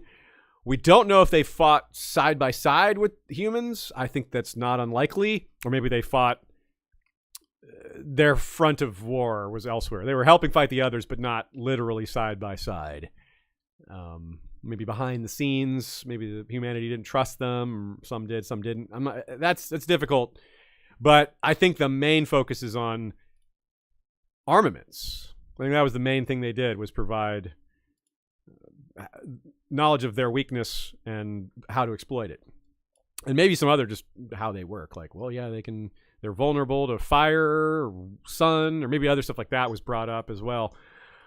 I don't know that they did a whole lot of straight up fighting, but they probably did. I think they probably did some, because we see it like at Bloodraven's Cave. I mean, the show made it a lot more like visible, but Leaf was throwing fire in the book too at the Whites. They weren't like big fire grenades, but she was like lighting them on fire and running around, and was really quick, and it was effective. So it proves that it can happen. It proves the children can fight them, and then they gave us a little glimpse as to what they might do. We haven't seen the children fight an other, but we can assume they are capable. A way to describe that way they were helping would be intelligence, like just knowledge of how tools to use against them. And they might have also helped. Another form of intelligence might have been just like if they can see through the weirwood trees, just battlefield knowledge. Like they're moving armies in this territory, and the humans getting 100 soldiers in the right pass at the right moment is more valuable than 1,000 soldiers in the wrong place. And that's also something that might have been difficult to give them credit for, but would have made a huge, huge difference. Yeah, and I think mostly it would be the information the more I think about it, because I think if they were capable of fighting them, exploiting those weaknesses themselves, they probably would have.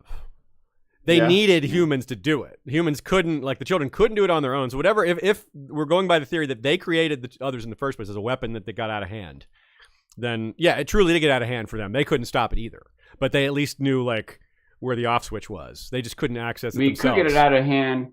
We could handle this if we had 10,000 more people. Yeah, or we're too depopulated or what have you. Yeah. Which is why they maybe created the others in the first place, because they were so desperate. So that it all fits. It all works together as an idea, certainly.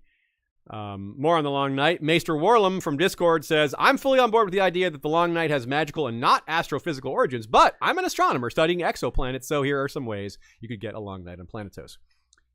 Volcanic eruption or impact from an asteroid or comet chokes the air with dust and blocks light, which has already been discussed. Yep, so that one's viable. Planetos becomes tidally locked with its star, so one side of the planet is in perpetual darkness and the other is in perpetual day. If the long night happened at the same time in both Westeros and Essos, then Planetos would have to be twice as large than the current maps. If the long night happened at slightly different times in both places, Planetos could be almost tidally locked and produce the same effect of years-long night that slowly creeps from one part of the world to other. The only problem is that you can't really become untidally locked because it's a minimum energy state. That's interesting. That also somewhat above my head. The months-long nights and days seen at the poles on Earth is due to our 23.5 degree axial tilt. Uranus's 98 degree axial tilt means that pretty much every part of the planet is going to spend a significant part of its orbit in perpetual night. If Planetos had an extreme tilt that was also changing to the South Pole, so the South Pole was always facing the sun, the Northern Hemisphere could have experienced a years-long night. The problem here is that axial tilts can only change this dramatically over millions of years unless a planet gets hit with another planet-sized object, which is what caused Uranus to tip over on its side. That must have really hurt when Uranus was hit by a big planet. By the way, Again, I another thing we really can't love- not joke about, like Yeah. Lake Titicaca, Uranus, impossible. Anyway, sorry, go ahead, Sean. I really love this analysis, by the way. These are the types of things that I was pondering before, but he's got more specific knowledge to describe it. Yeah, actual And I don't astronomer mean to here. question him, but I still think some of these things he's saying, there are ways it could happen. Like once you get in that tidal lock, that naturally it would just stay that way. But it might be affected by some other celestial body. Mhm. That The what third- if some other comet yeah. came by, or what if there used to be two moons, or something, something that And the maybe, two moon theory is part of legend in the planet already. Yeah. And there's even this idea, isn't there, talk about like dragons coming out of the moon? Maybe something did hit, and those things could have an effect on the axis tilt or the pull of the moon around on the tide of the ocean. Things like Yeah. that can make little shifts, and those little shifts might be enough over a generation to change the seasons or the amount of light hitting one side of the hemisphere or the other. Yeah, that's true. And you know, another point there is that's where you can just add a little bit of magic to fill in the gaps of what makes science possible. And rather than just have Yeah. this be an entirely, utterly magical event, have it be a mix of magic nudging the science, filling in the gaps. Like this says, the problem here is that axial tilts can only change this dramatically over millions of years. Well, maybe that's where magic comes in. Magic speeds that process up. Yeah. You know, something like that. Yeah. That's where I can fill in the blanks with magic because I don't know the science. Regarding I hope that Master Warlam, Maester I hope Warlam, you're get it. watching this and yeah. and let us know if these things we're supposing. Oh, I guess that could work. Or, Yeah. nope, there's no way. Yeah, I'd cool. be interested in some extra feedback. I would love to come back to the science of the long night sometime. We met somebody at Worldcon that all had some similar ideas, and I thought about having them on as a guest, or maybe Maester Warland. We'll see. Something for the future. The Pact. Gaming with this guy says, is it considered a loss when the other side decides to take your people as their gods? The Children of the Forest lost a lot of lands, but they made an entire new race worship them or their gods. Kind of interesting. You know, that's a really good point because it's a very human perspective that they lost because there's fewer of them, and you know, we beat them in war. We humans beat them in war. But like going back to the idea of the Ender's Game, the story, the piggies and their tree race, and how they thought being sacrificed was like the best thing you can do for someone. There's a famous story from a Mexica tribe that visited another Mexica tribe, and one of them, there was a royalty meeting, and one of them said, "Hey, let me see your daughter for a minute." And they're like, okay. King's like, "Okay, go take my daughter." And I don't know what he thought was going to happen, but what did happen was a priest comes back having flayed her and was wearing her skin, and he's like, this was supposed to like honor her and honor them, and they were like, "We're honoring. This is the highest honor we can give." We're just like, if you're like a normal person here, we're like, "What the hell?" You know, like that's an honor. Like they're perplexed. Like, no, we were honoring you. This is a good thing. You're like, you kidding me? You killed my daughter, and what the hell? So maybe that was more important to them. Maybe in the long run, the children were like, yeah, it's more important that billions of people worship these gods of ours than that we are the ones worshiping them. It's more important that you know, just who knows what they value. It's maybe hard to assume that they were happy. They're not happy about having so many of them killed and all that, but what's a win for them? What would a win have looked like for them? Like if you get into that question, you're like, I don't know. Driving humanity out of Westeros, is that what they wanted? We don't actually know that. That's just a theory. We don't actually know they wanted that. I mean, it's a fairly safe guess. It's a strong guess. I don't think you could discard it. But we have to consider that maybe that's not what they wanted, or maybe only some of them. Because again, that also gets back to the whole, well, they're not a monolith. They don't all want the same thing. Well, maybe they do. Yeah. But they probably don't. Odds are they don't. Yeah. So it's a real big ball of wax. What would you say to this, Sean? Any comment here? Yeah, it is interesting to think about in general what like even aside from some, you know, fictional mythological race like the Children of the Forest. What about humans? What about the Romans? What about Americans? Yeah. What is a win for us? Yeah. I think in general increased happiness, which springs from security, freedom, prosperity, you know, but I mean, but to at least some people, some segments of humans or cultures or whatever, it might be more important that everyone worship God and go to heaven or whatever than there be happiness on earth. I mean, that's an attitude a lot of like missionaries have, I think, because like they're like, if I die, well, it's fine. I'm going to go to heaven anyway because I'm in service of God. That'll be worthwhile. But if I bring these people, you know, into the fold, then it's worth it. It's worth the risk. You know, any saved soul. I mean, if you truly believe someone's going to hell if they're not saved, I mean, that's pretty motivating, I suppose. If you truly, sincerely believe that, like, well, I don't want these people to go burn in eternal fire. Like, that would be pretty motivating if you sincerely believe that. But it leads to a lot of end justifying the means in ways that it's True. one thing for ends to justify the means if it means increasing happiness on Earth. Yeah. But ends justifying the means to some mythical afterlife thing, that's pretty a little dangerous. trickier, Yeah. Speaking of unintended consequences and things like that, Kate M says, do you think it's possible that Bran might accidentally or indirectly become bad? He's so young and so powerful and has spent his life breaking rules. It seems like a recipe for disaster. I could see him doing horrible things in an attempt to get what he thinks are crucial outcomes. Wouldn't it be ironic if Melisandre was actually right in her vision when she saw him as a villain next to Bloodraven? Or at least right, partially right, might be more likely, if anything. But yeah. Possibly becomes bad. Maybe has already become bad. I mean, likely will become I don't think bad, he's bad, but I think he's definitely done bad things. Like stealing Hodor's brain, even temporarily, that's bad. I mean, there's no two ways about it. When he did it to save their lives, I mean, that's fine. Like, that's doing what you must do to Hodor would have died. So, that seems fine. But other than that, just taking walks around, like, that's not fine. It's like hero or hate crime right here. Yeah. We could get into a whole philosophical discussion. You could get in a whole philosophical discussion too about like what bad is or what makes a person bad. Like, a little 4-year-old killing ants. I mean, some people maybe think there's no problem with that, but there's a difference between just doing it randomly and not understanding what you're doing and knowing that it's bad or that you're causing pain and doing it anyway. Yeah, right? yeah. And there might also be a difference between doing something quote unquote bad when you're 14 and immature or naive, and in realizing it by the time you're 20 and changing your ways, making amends for it or whatever. So. Mm-hmm. Okay. Yeah. Well said. Well said. Good said. And yeah, I wonder about that too. I think it's something that George has kept a very strong theme throughout the books, throughout almost all characters. Power, the corruption of power, and how power just can, when you have the ability to do something that's amazing or interesting, even if it's right or wrong, if you can do it, it's hard not to do it. Like, that's the thing with Bran and his temptation to be able to walk. That's really what he's doing. He's obviously, that's what he wants, right? That's why he's doing it. He's not doing it. He's like, ooh, I want to be Hodor for a while. I like being in this big, no, he just wants to walk, right? That's his motive. And we know that because we're in his head, which is the kind of thing you can't have in the real world. You don't know what someone's thinking, but it gives us an interesting perspective on judging. A kind of insight that we don't have in the real world. Palavan says, I see a strong connection between the idea of Melisandre being an expert on doors and a potential soundtrack for her character. This one's for you, Shea. Yeah, I noticed that. Shea's a big fan of the Doors. Yeah. Love Me Two Times fits Stannis and the two Shadow Babies.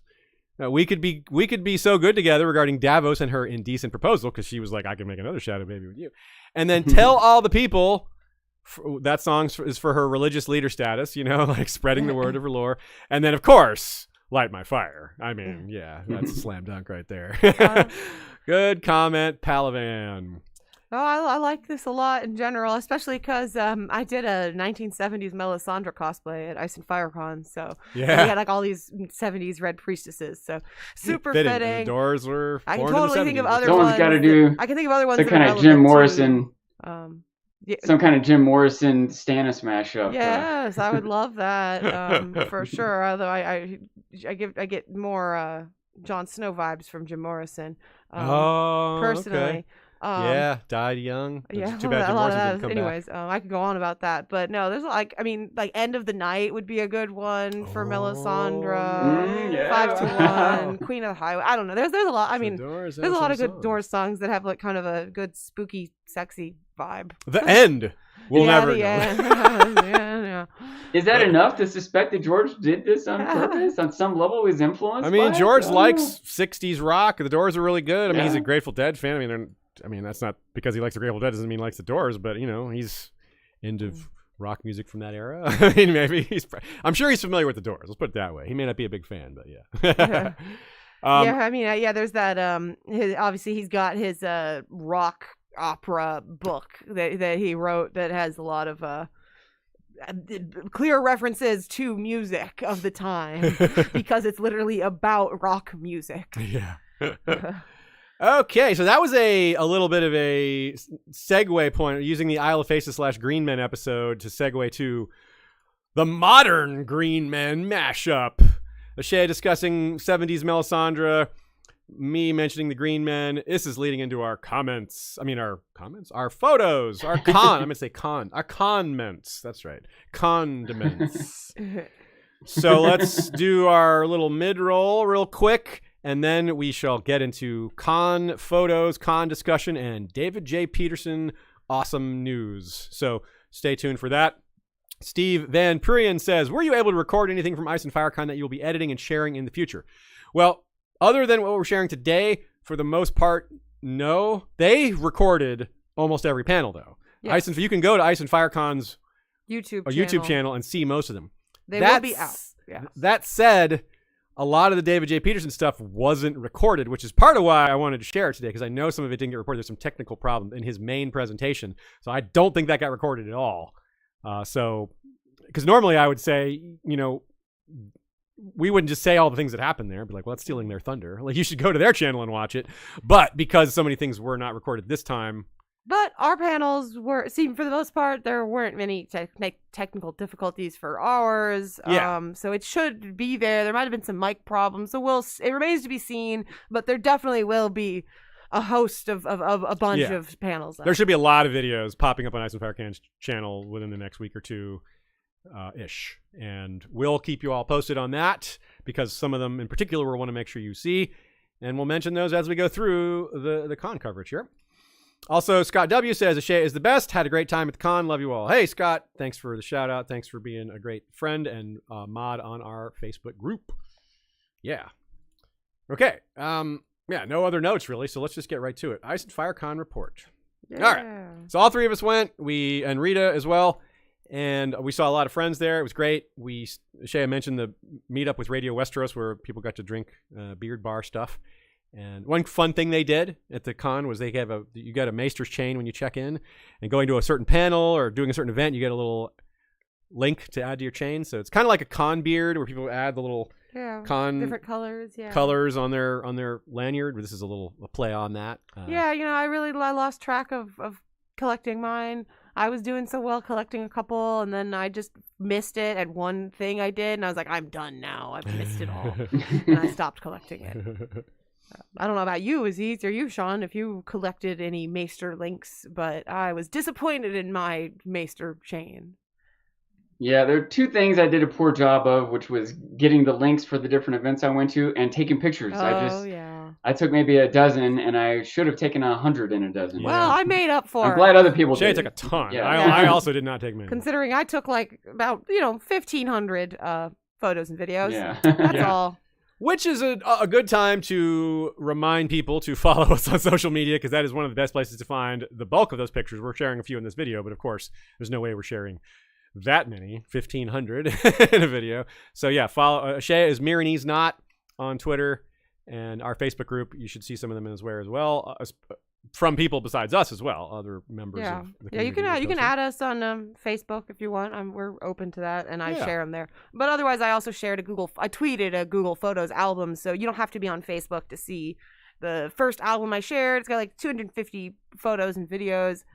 And next, I'm going to be doing the musical attorney, so there's more pictures to come. Yeah.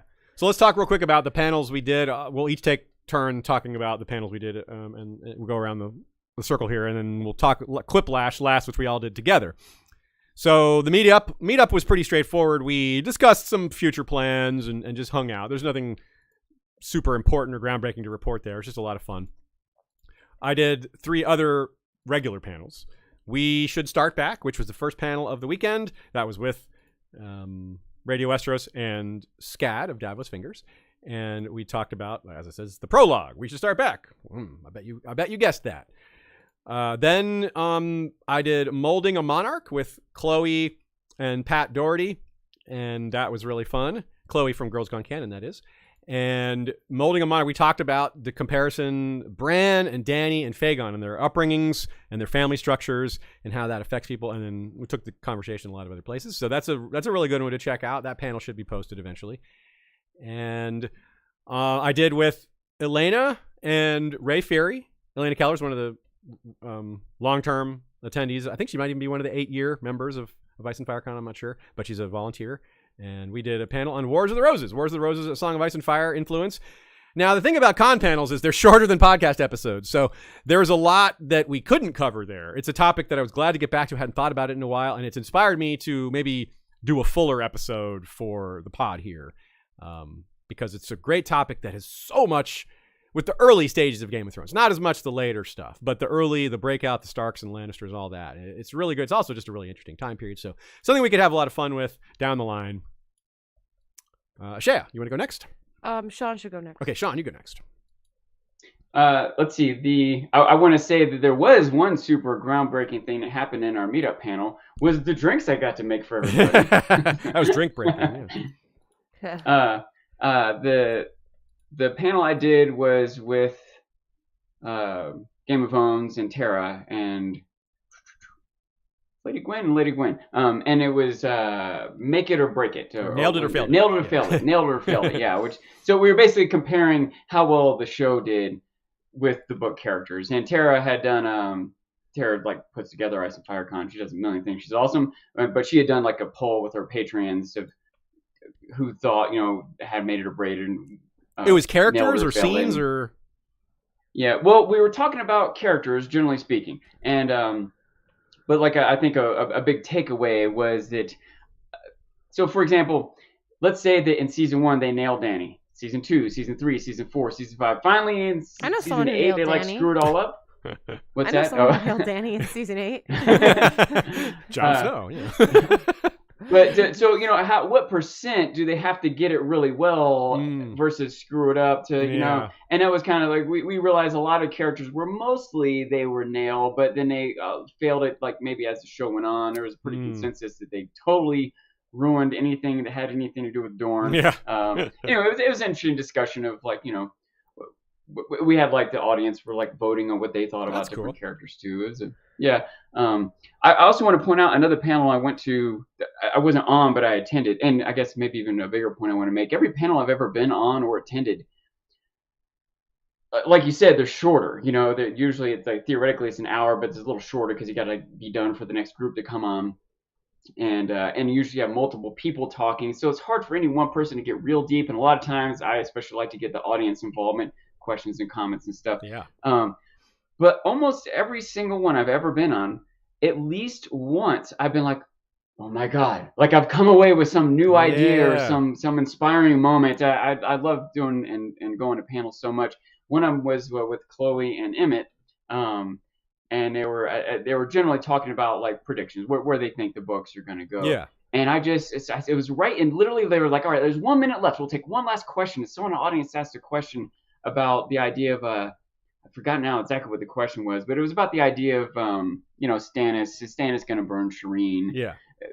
How that's going to play out, and it clicked in my head. I wonder if there's a chance that Stannis would burn Shireen or Melisandre. Maybe Stannis tries to stop it or doesn't realize it, whatever. With the idea of defeating Winterfell or removing Winter or something. But what it actually does is bring Jon back. Yeah. And whether or not Melisandre would realize that would happen, or if they did, what kind of guilt Jon might have. He's that a girl died to bring him back. He had to Stannis. Yeah. It just spurred this whole new train of thoughts for me. That's cool. Anyway, you're right, though. This is just to hype up cons and panels. You're right, though. That is true.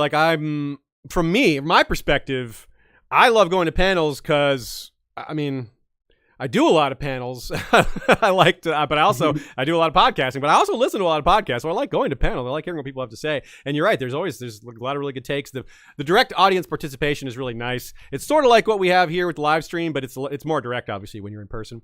But the audience participation is valuable in a variety of forms. And it supports another thought I've had a few times too. This sort of understandable impatience about when's coming out. But man, we're not out of stuff to talk about. Nope, we're not out of new ideas. I'm okay with taking a little more time. We'll just keep going. Yeah.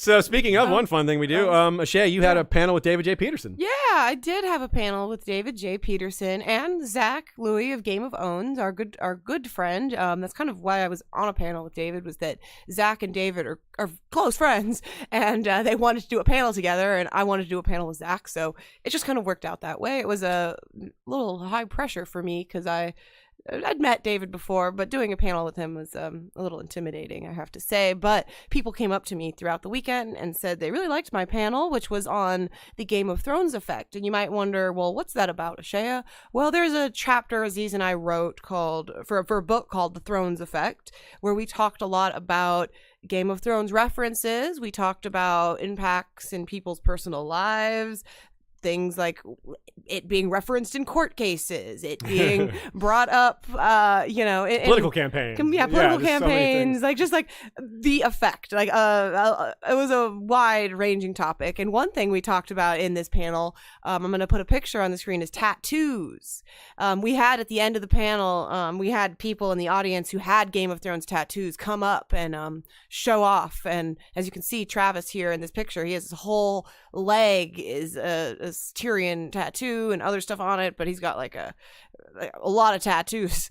So that was cool. He's got this picture. He also has like the Valyrian dagger on the back of his leg. It's an intense set of tattoos. Talk about the Game of Thrones effect, right? Yeah. But for that I researched a lot more TV shows and movies that referenced Game of Thrones, and I came up with like 80 that reference it. And I would think long term we're going to do an episode on that where I compile them all. Like I actually go find the clips and I edit it and I make a video and then we talk about it. So that'll be a year from now or something.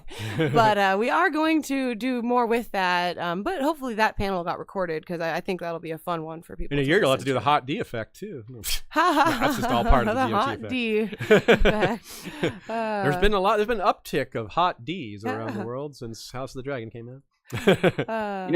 I did a panel with David Peterson at the first Con of Thrones, and I think I was too naive to know I should be intimidated.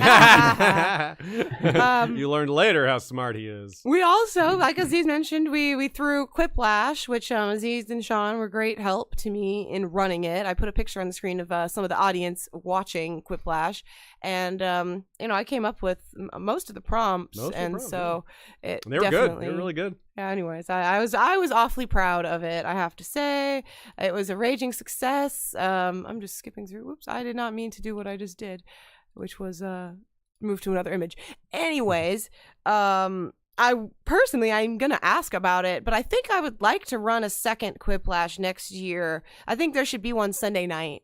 Everything's kind of like died down, everyone's gone, but like people are still around. I think another game would be fun. There's always and a lot, if you've never been to a convention, there's often called like the dead cat party or the dead cat balance, or dead dog. I've never heard it called a dead cat party. I've only heard it called a dead dog. I have to tell you right now. Well, I've heard that expression used myself, and it's the same concept. Yeah, for sure. I'm just surprised to not have heard it. The idea being like not everyone goes home when the con is over because your flights. Some people leave in the next morning, or some people stay in that city to see something or just to visit family. So there's always like a 20-30% still there, and you gotta have fun with those people. You make do your best. So there's always fun stuff that happens even when the con ends. And I would like to just maybe have another. We did a Quiplash stream for the podcast one time for Ice and FireCon when they did it virtually or whatever. So I kind of would like to do that again.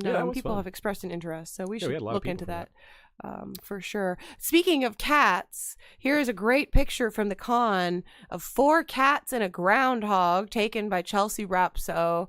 These cats they're these ginger cats, were polydactyl. They're like Hemingway cats with the extra claws, and they were so cute and friendly, and we all were feeding them, and also they were cool with this groundhog. They were just the Deer Creek Park cats. They were just used to people. At one point, I was hanging out with Jinx, and we saw those cats and the groundhog. Different spot, that wasn't our photo.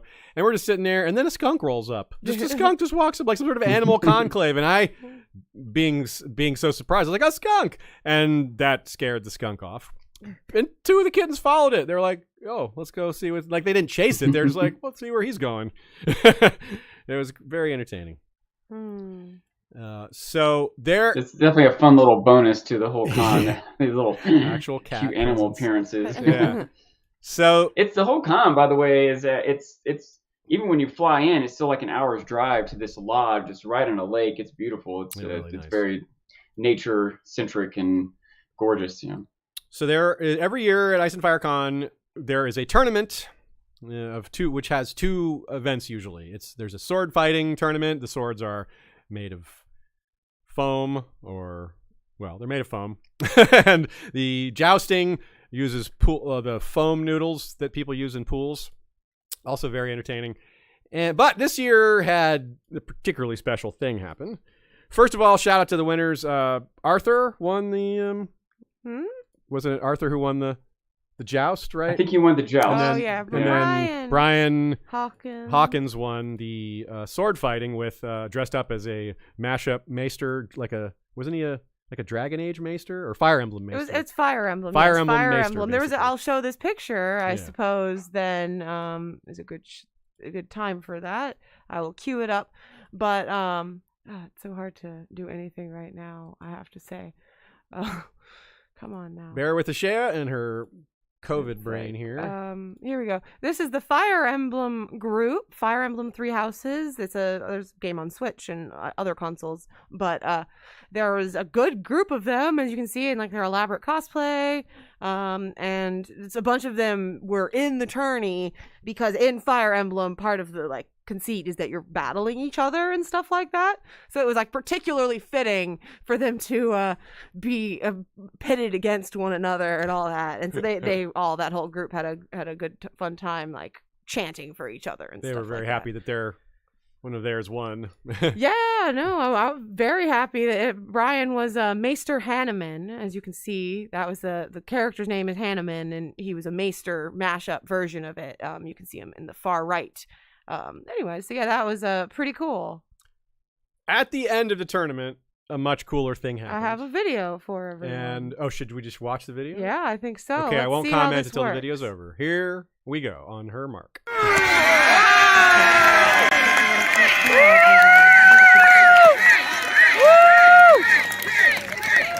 want to name the Queen of Love and Beauty for this tournament. How are we going?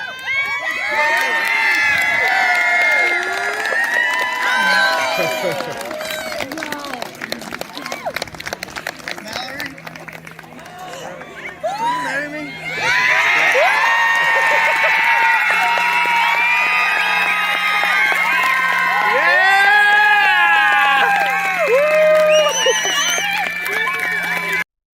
As you can see, that was our very own Mallory Sanrixian being proposed to by Pat Doherty.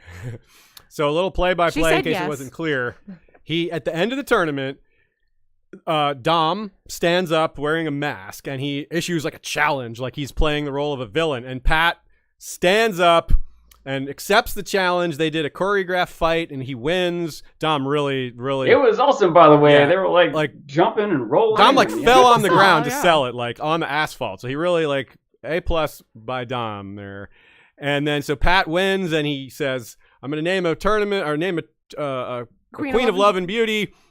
And Mallory gets up and walks over and she's, obviously overcome with emotion. And he drops to one knee, pulls out the ring.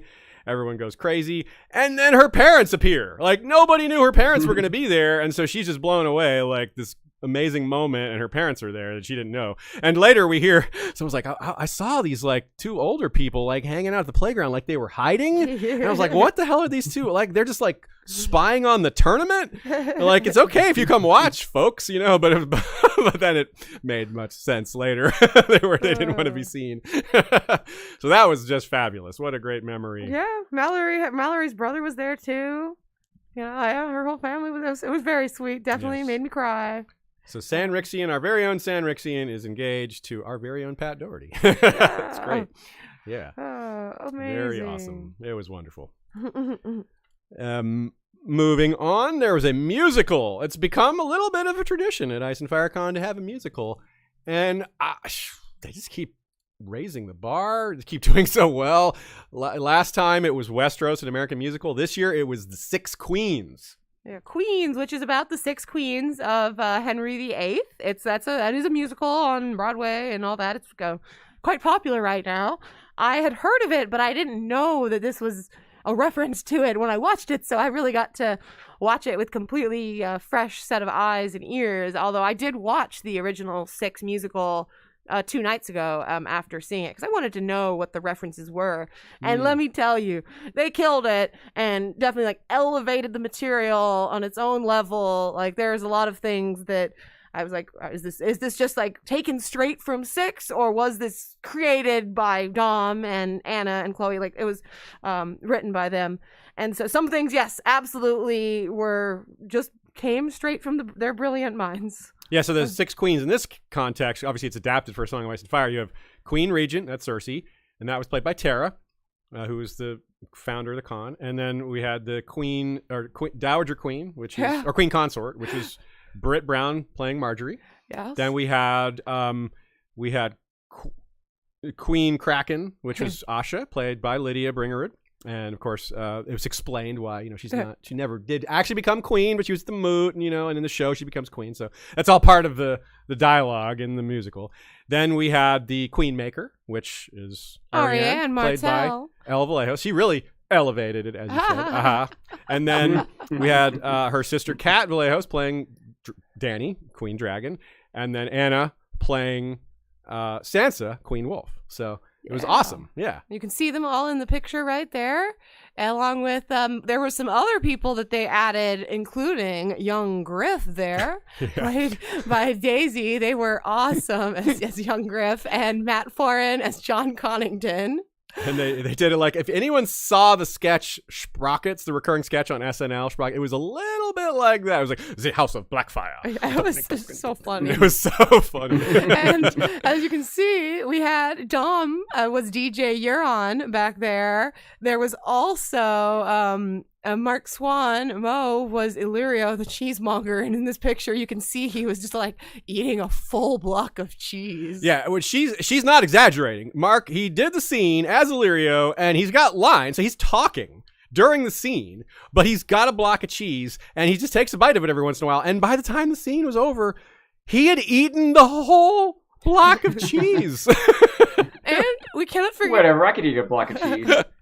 And we can't forget about Joy Loves there. They were Varys, and like a very drag Varys with like big eyelashes and the bald cap, and they were awesome too. They were, yeah. Absolutely.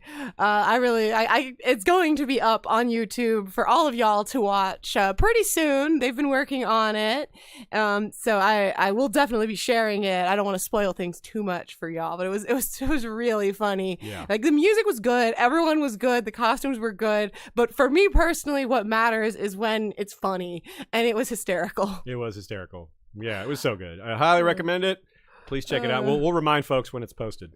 Yeah, we absolutely will. And I'm having a bunch more pictures and GIFs and stuff. I think the GIFs that I've made from it so far, everyone dancing, they've cracked me up. So there was... I just want to say in general, this musical and a bunch of other stuff at the con, I'm just blown away by the talent that's in our circle of friends. Yeah, and it comes to show at this con. It's just... blows my mind. Yeah, the performance contest was really awesome every year. This year as well, wasn't it? Like we can talk about some of our favorites from the performance contest right now. Then, right, Aziz? Yeah, I can show you. Here's a photo I took. Nami and Becca and Shelby, and unfortunately, I actually don't know the name of the girl who was Cersei. I realize now as I say this out loud, but they did a little performance of Lady Marmalade, like from Moulin Rouge, but Lady Westeros. Whereas you see, they were Marjorie, Olenna, Cersei, and Asha, and it was so good. Like I'm a huge Moulin Rouge fan, so I was super biased, but I loved it. But there were some other awesome performances too. There was a really great performance by a man and some cohorts who has become kind of a recurring performer. The thespian scat of Davos Fingers with Britt Brown, who we just mentioned was Marjorie, and Chris Cabeth, Lord of the Bricks, our longtime patron and friend, many-time attendee of Ice and Fire Con, did the scene in Game of Thrones Chapter 2 where Ned and Robert go into the crypts, and Britt is playing Lyanna, like a ghost of Lyanna. It was moving. Oh, man, they killed it. Yeah, they turned all the lights Yeah, off. It was all yeah. spooky. Yeah. Good sense of theater for the whole thing. It Yeah. was so good. The emotion, like Scad getting angry as Robert, like about Robert. Like, oh yeah, I'm choking up a little. It was good. It was really, really good. They nailed it, and it was wonderful. Shout out to them. Good job, y'all. And they planned it 3 years ago. They were supposed to do this in Ice and FireCon 2020. So like, should we still do it? They're like, yeah, and we're all glad they did. So great job there. There was also our own Koi Vanazi, who is a listener of ours, and we met at Worldcon actually as well, performed a poem that he wrote, but he also combined it with this, anyone who's been watching Crusader Kings 2 streams will appreciate, if you look on the screen, you'll see he did his own Crusader Kings 2 like character sheet where you could put the traits on it, and so he did the Green Bard for when he did his poem. And You can actually take. He had all the little cutouts. They had styrofoam on it. So you could go up and put like strong and genius or different character traits that come up in Crusader Kings and just stick them onto your and that's character honestly, portrait and then stand there and hold it. I think that's maybe my biggest disappointment of the weekend is that I forgot to go into that room to take a photo. I wanted to take one as Asha when I did my cosplay and like take that. I meant to, and I just forgot. Well, maybe we'll try to get him to bring it back. I played with it, but there was no one around. I was by myself, so no one took my picture. So it's just like it was after a panel. I was like, oh, there's that Koi's thing. Yeah, damn. I hadn't seen it yet, and I was just playing with it, but no one else was there. Yeah, it was super cool. And it's Guilty Undertaker asked in the chat for briefly. I had shown the group photo when I was transitioning, and yes, that was an aerial photograph. That was a drone. Obi Brown is a videographer and had a drone that he brought, and he took the group photo from up in the sky. It was so cool. We were all just like, how far away is that thing gonna go? It just kept going. It was like way out over the lake. We're like, don't fall in the lake. I'll put it on the screen again. There you go. So yeah, it's nice because you can actually, like, usually every year in the group photo, you can't see everyone's faces. Like maybe you see like your hair sticking out, but this year it's like, no, you can see everyone actually. I think they did take some standard straight on photos, which probably will be better this year because we were on a hill, so that kind of raised the back row up a little bit. Yes. I'm sure more photos will come out, but one or the other was awesome to have the drone.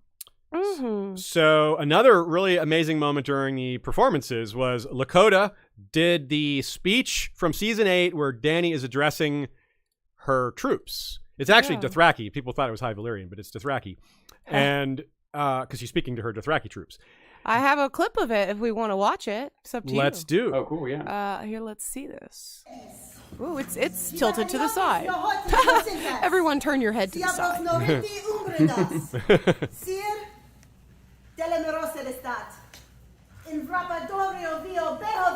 Dany cosplay looks awesome.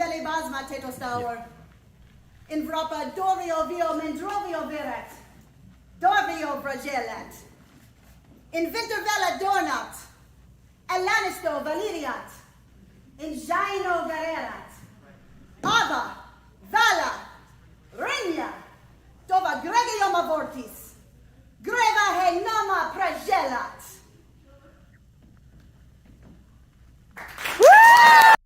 Awesome. And I missed it in the video, but shortly after that, you pan over and David J. Peterson was standing there watching and applauding heartily. Imagine reciting a language that someone else wrote and performing it and then looking over to your right and realizing the guy who invented that language is standing there smiling watching you do it. Like, that is amazing. Like, nothing could be more like, you did a great job than having the guy who invented the language and he just walked. He heard her. He wasn't in the crowd. He heard her from the next room and was like, oh, I'm going in there. I am summoned.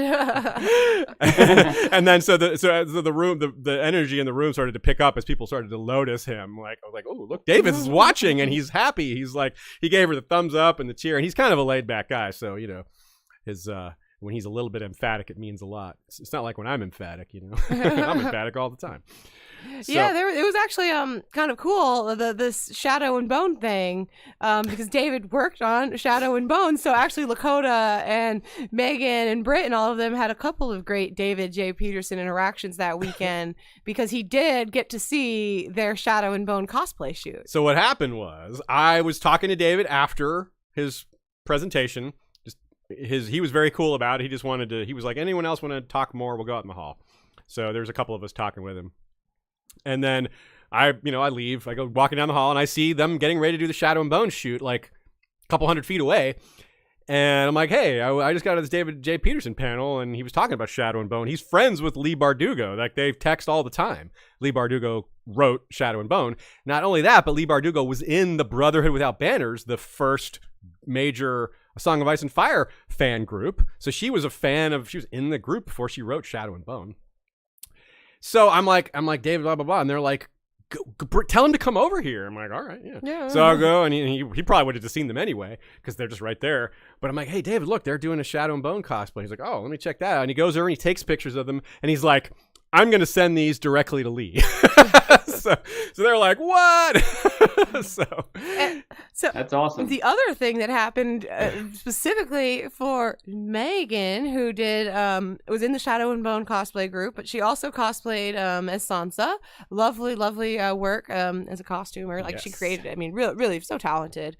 But on Twitter, I can say, because I won't give it away because she is private, so her likes don't show up if you don't follow her. But George's wife, Paris, is on Twitter.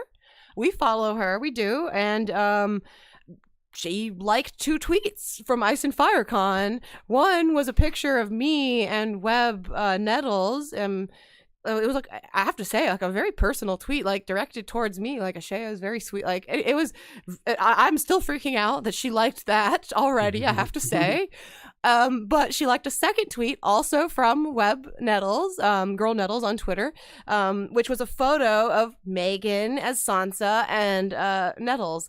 So that's pretty cool that basically Meg had 2 of her favorite authors see her cosplay, because probably if Paris was browsing Twitter, she might have been like, hey, look, George, look at these people in cosplay. Like, I don't know. Either way, it really warms my heart to think of, like, Paris in the Ice and Fire Con hashtag with George looking at photos. That is so cool, yeah. And in case y'all didn't catch it as well, Girl Nettles was Arya for our Mercy chapter. Yes. So she's a star. Yeah, she's great. Yeah, no, she was awesome hanging out with her at the con in general. So it's like so much energy and so much fun and all that. And we got I have a photo I can share of the 2 of us together. I realize that I pulled up in a moment here. Here we go. I got these Instax of the 2 of us because I'd been super excited to meet her because she's been a listener for a long time. And again, she did the Mercy stuff. So I was like, it's Arya. It is the Arya. Yep. Well, next up, one more performance we want to mention is the Manimals. The Manimals played a show there. It's their first time playing a show at Ice and Fire Con since 2017. So it's been a while. Really great time. They played their album 7, which is a concept album based on A Song of Ice and Fire, and they started off with their cover of Sabotage? the Beastie Boys song Sabotage. Yeah, I was like, wait, what's the name of that song? Called Harrenhal, which is a video of. It's hilarious and fun and a great song. So I recommend checking that out and just checking out the Manimals in general. Haley Bowery is the singer. And they're great people. Yeah, I know the show was so good. I mean, everyone's singing along in the audience, and yeah. I've had those songs stuck in my head for the past week. It was quite, they were put on quite a show. So much energy, yeah. They did more. Yeah. I have to say, the Manimals did more than just put on that show, because they also, along with Game of Owns, Zach and Hannah. I mean, Zach is Haley's boyfriend, if you didn't know, but. Along with Game of Owns and with Chloe of Girls Gone Canon, they threw an awesome party, Beyond the Wall party, with like actual decorations and like a Werewood Grove photo booth area, and like they really went all out for their party. I have to say, it was pretty impressive. I have a photo here of this spiral. See, this when you walked up to the cabins, they had this out like in the grass, creepy skull spirals and stuff. So it was pretty dope. Yeah, it was a great time all around. Any final thoughts on the con before we talk about the David J Peterson stuff? I have stuff still. I absolutely still have stuff to go over. Okay, cool. Take it away. Then I will, absolutely. Well, first of all, we never talked about our Green Man cosplay, which was that we got this group together where we all wore Green Man outfits. It was me, Aziz, Sean, Scott Wortman, who's in the chat right now, Rita, and Tommy Pappas. Yeah. And we all had different kinds of horns or similar horns, but we all had horns. And you see a GIF there. If you don't get the reference, this is a reference to It's Always Sunny in Philadelphia. Charlie dresses up as a green man and the gang gets invincible. And another episode. Wait, I thought it was a reference to the Isle of Faith. Now you know what they look like. But this is what they look like. We had so much fun running around in those outfits. At least I did, and yelling Green Man at the tourney. Sean actually was in the tourney in his Green Man outfit, and so that was pretty cool. Whereas I have a fun. I got teamed up against her. I would have won. Yeah. I have a fun, tiny little clip here to show y'all from the tourney. Let's play. Whoa! Yeah! Sean just came in and stabbed a man. But you can do the green outfit and then the general format. The Dream Man coming!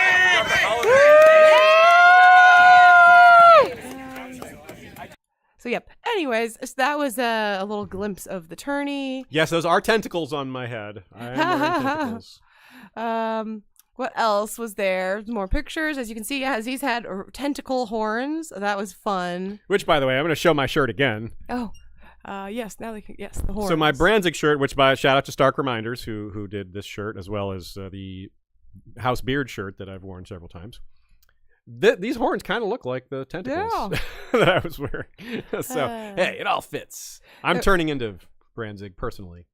I also appreciated this moment from the costume parade when Alex Nolan, who cosplays as Tyrion, slapped Cyrus, who cosplayed as Joffrey, and knocked the crown off their head. So that was I really yelled at him. It was quite. It was hard to hear, but he said, "Get your something's name out of my." He did the Will Smith thing as he slapped Joffrey. You just couldn't hear it very well. Another highlight for me personally was listener Allie, Black Allie Blackwood, as she's going by, came to the con with her cat, as you can see in this photo, in a backpack. So there was her So cat cool. at the con, Cece. And other highlights for me I just want to go over. Cosplay.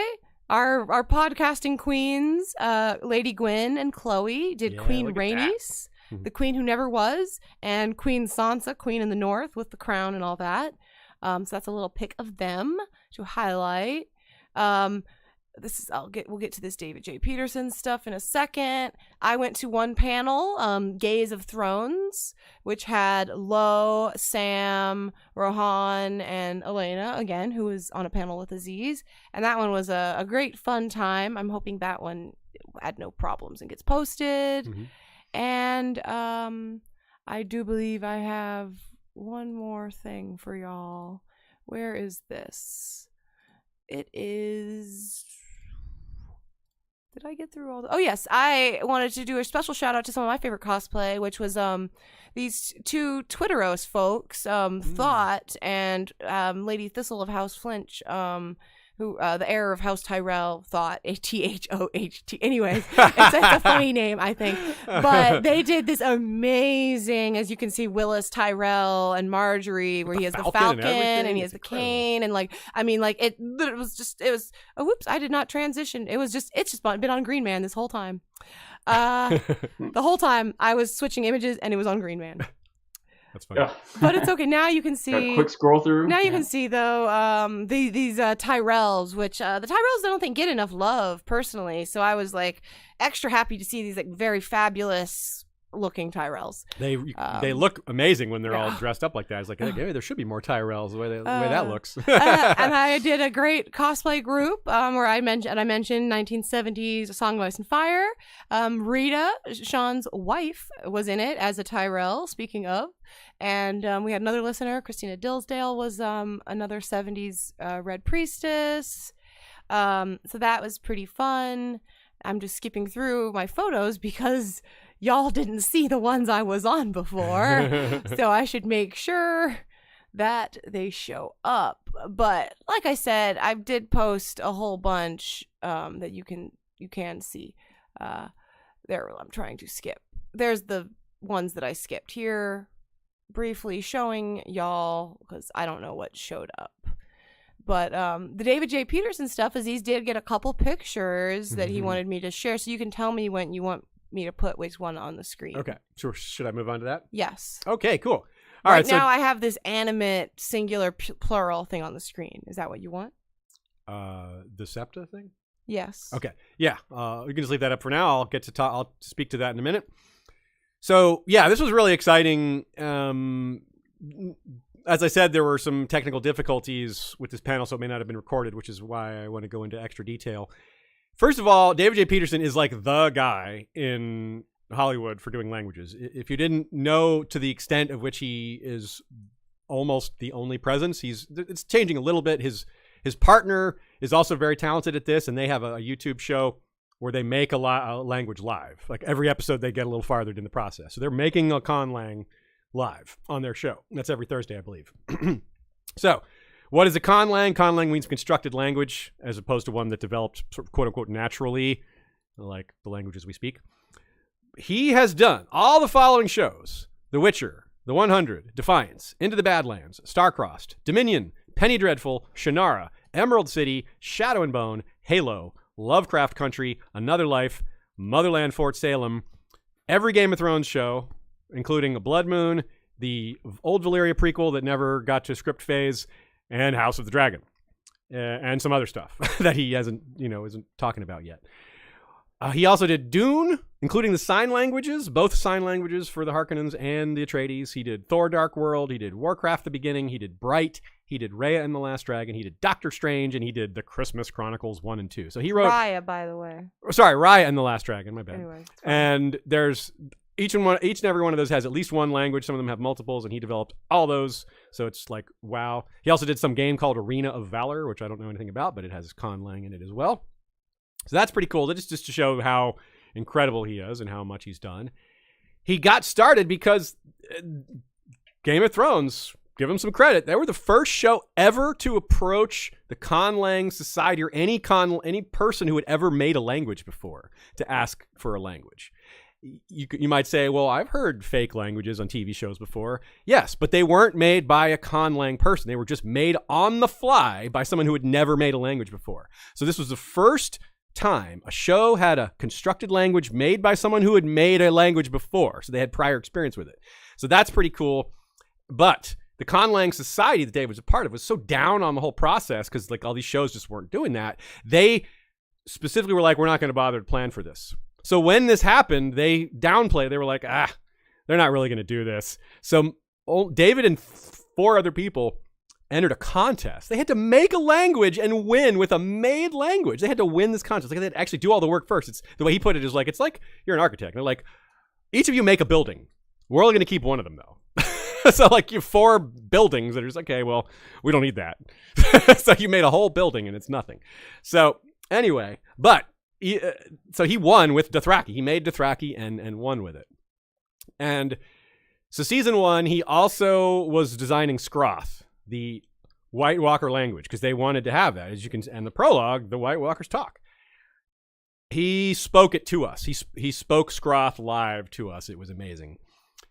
I don't have a recording of it, unfortunately. Oh, yeah.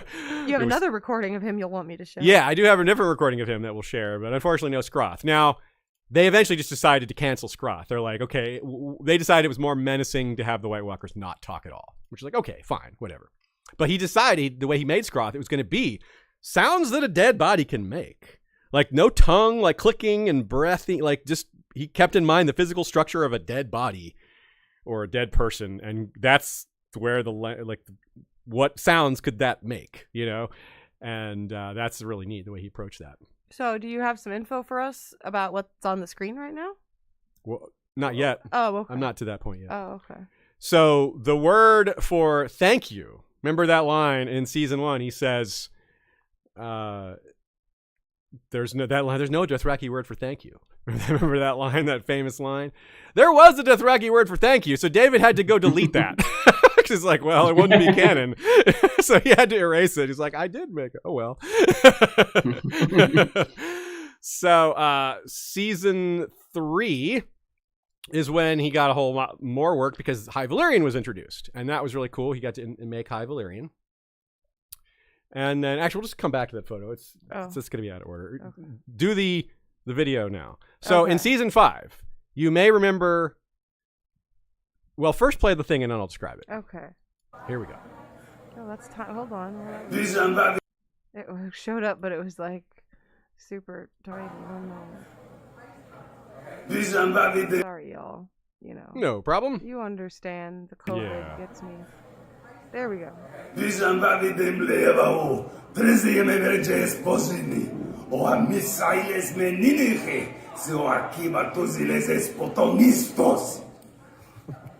And there that was. Aziz, what was that? Okay, so season 5, when they're at Meereen and besieging Meereen, the guy yells down a bunch of insults at them. That's that line. He's yelling the insults down at them.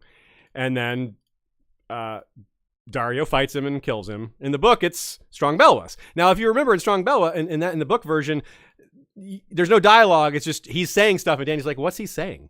You know, and it's something, and then it's a Monty Python reference. It's like, oh, he's just, you know, I fart in your general direction or whatever, that kind of thing. So it's like, oh, George put in Monty Python references. Dan, as in Dan and Dave, caught that. And so, like a few hours before they filmed the scene, they emailed David and were like, can you translate your mother was a hamster and your father smelt of elderberries. That's what I blew my nose on you. Yes, that's what's being said right there. That's the translation. That is the Monty Python speech. So they inserted that into season 5, kind of on a whim as a little Easter egg joke, the French knight speech. So that's what the hero of Meereen is saying. Your mother was a hamster, your father was a hamster, your mother smelled of elderberries, all that whole line. So how cool is that? So something interesting about Daenerys' dialogue. In season 1, she says her Dothraki is wrong, but it's on purpose because she's just learning it. So that's a really nice detail. Like some of her tenses are off, and it's like, oh, okay, that's cool. So that's like kind of realistic. By season 7 and 8, she's speaking it more fluently. I mean, even actually sooner than that, but regardless, she's fluent by the end. But security, so he works with every single actor directly for their lines. Like, okay, no, say that a little differently, say this a little differently, say that. But for season 7 and 8, the security around the show was so heightened that they would send him the lines and then tell him a different character. It's like, these lines are for Jorah, but they were Tyrion's lines. So that way, like, just as a way to battle leaks, as if David was a possible leaker. So that really threw him off a little because he's like, well, this was I thought this was for Jorah, and he says things a certain way, but it's someone else, you know? So that's wild. Yeah.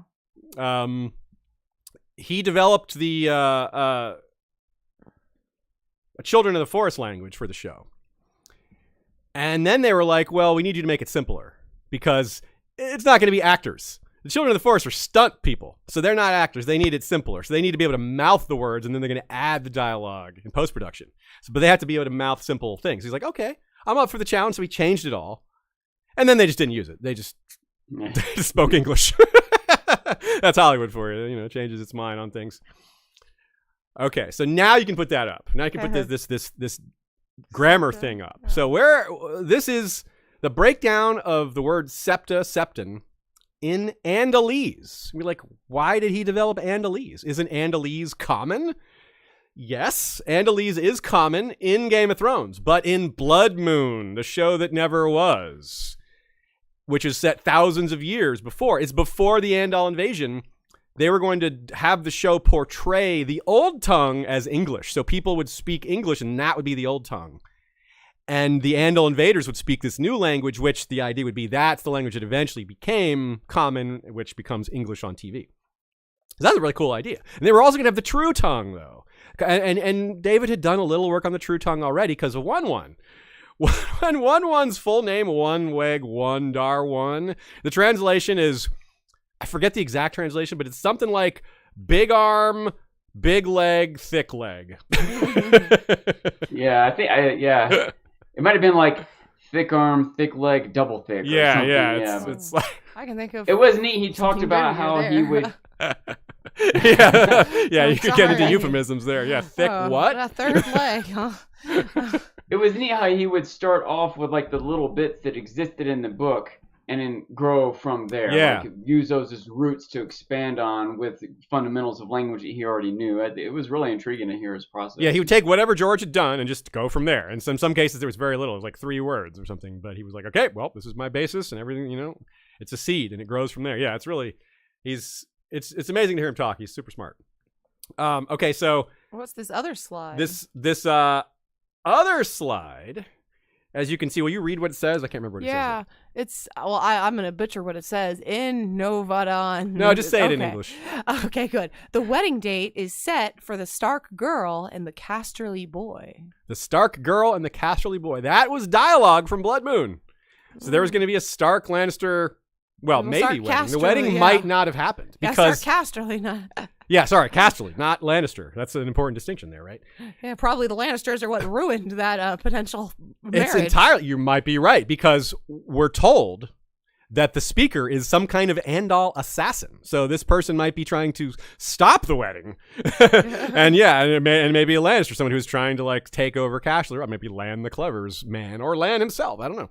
Landall, It is an interesting little clue, a little nugget of data we have about potential histories and insights.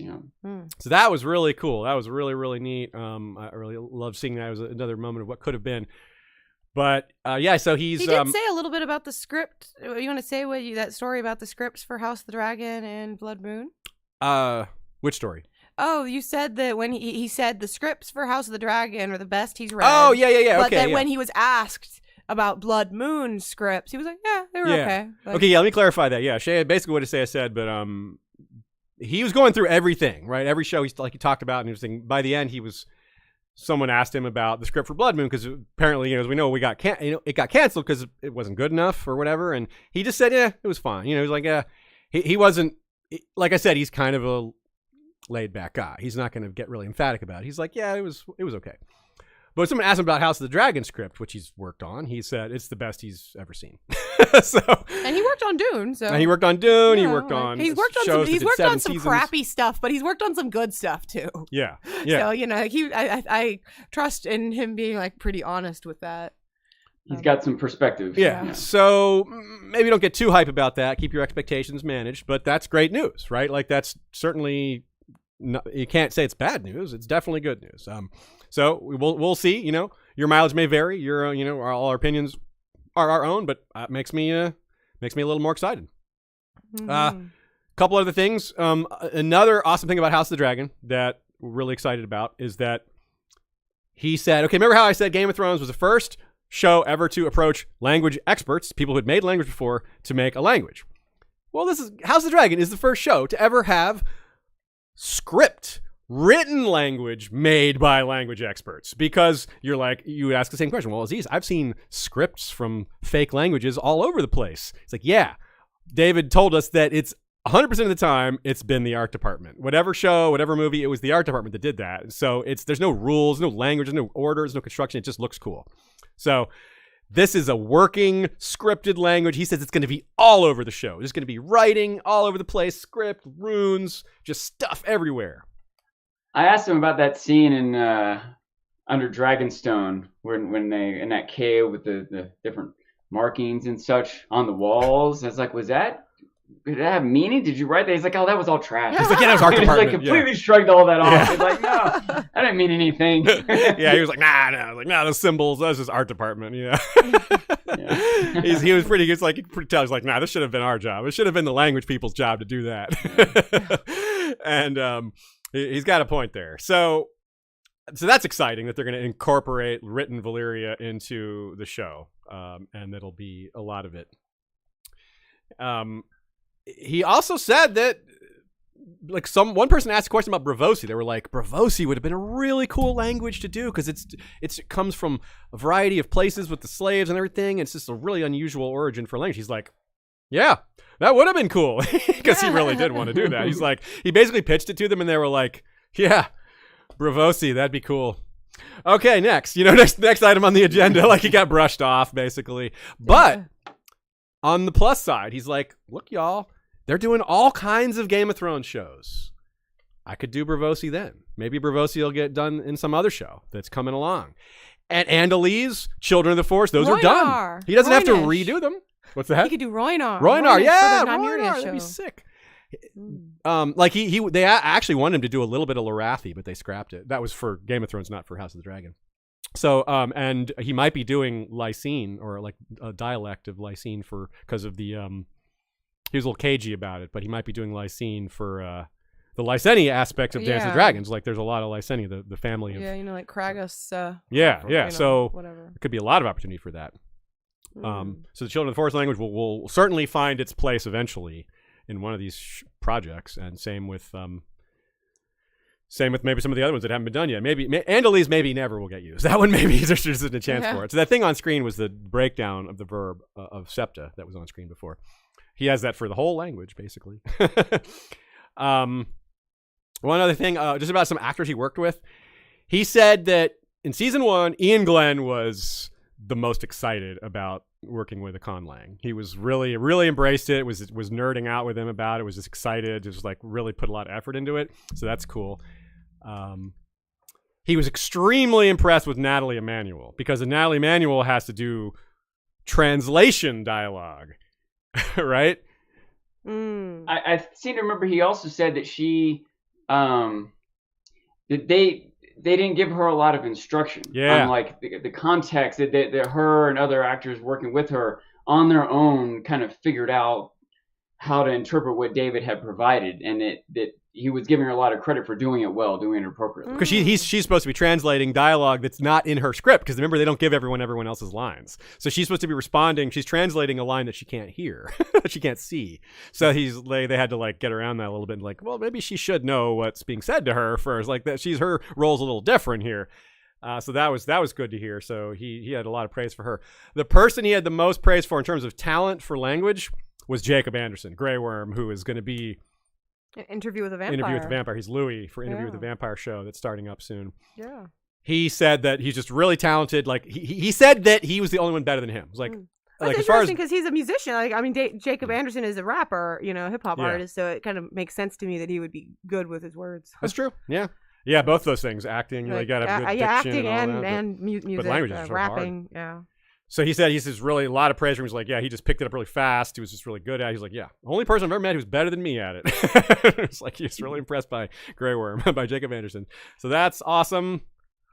I think that's all I have from David J Peterson news. I hope y'all enjoyed that. It was really really informative, really neat. If you ever get a chance to hear him speak, he said one thing that wasn't relevant to languages. But in my panel, he said that during the early days of Game of Thrones, HBO paid NBC for a bunch of those references. Like that's The Office. Why The Office, Parks and Recreation had like an Iron Throne. Like they paid for that.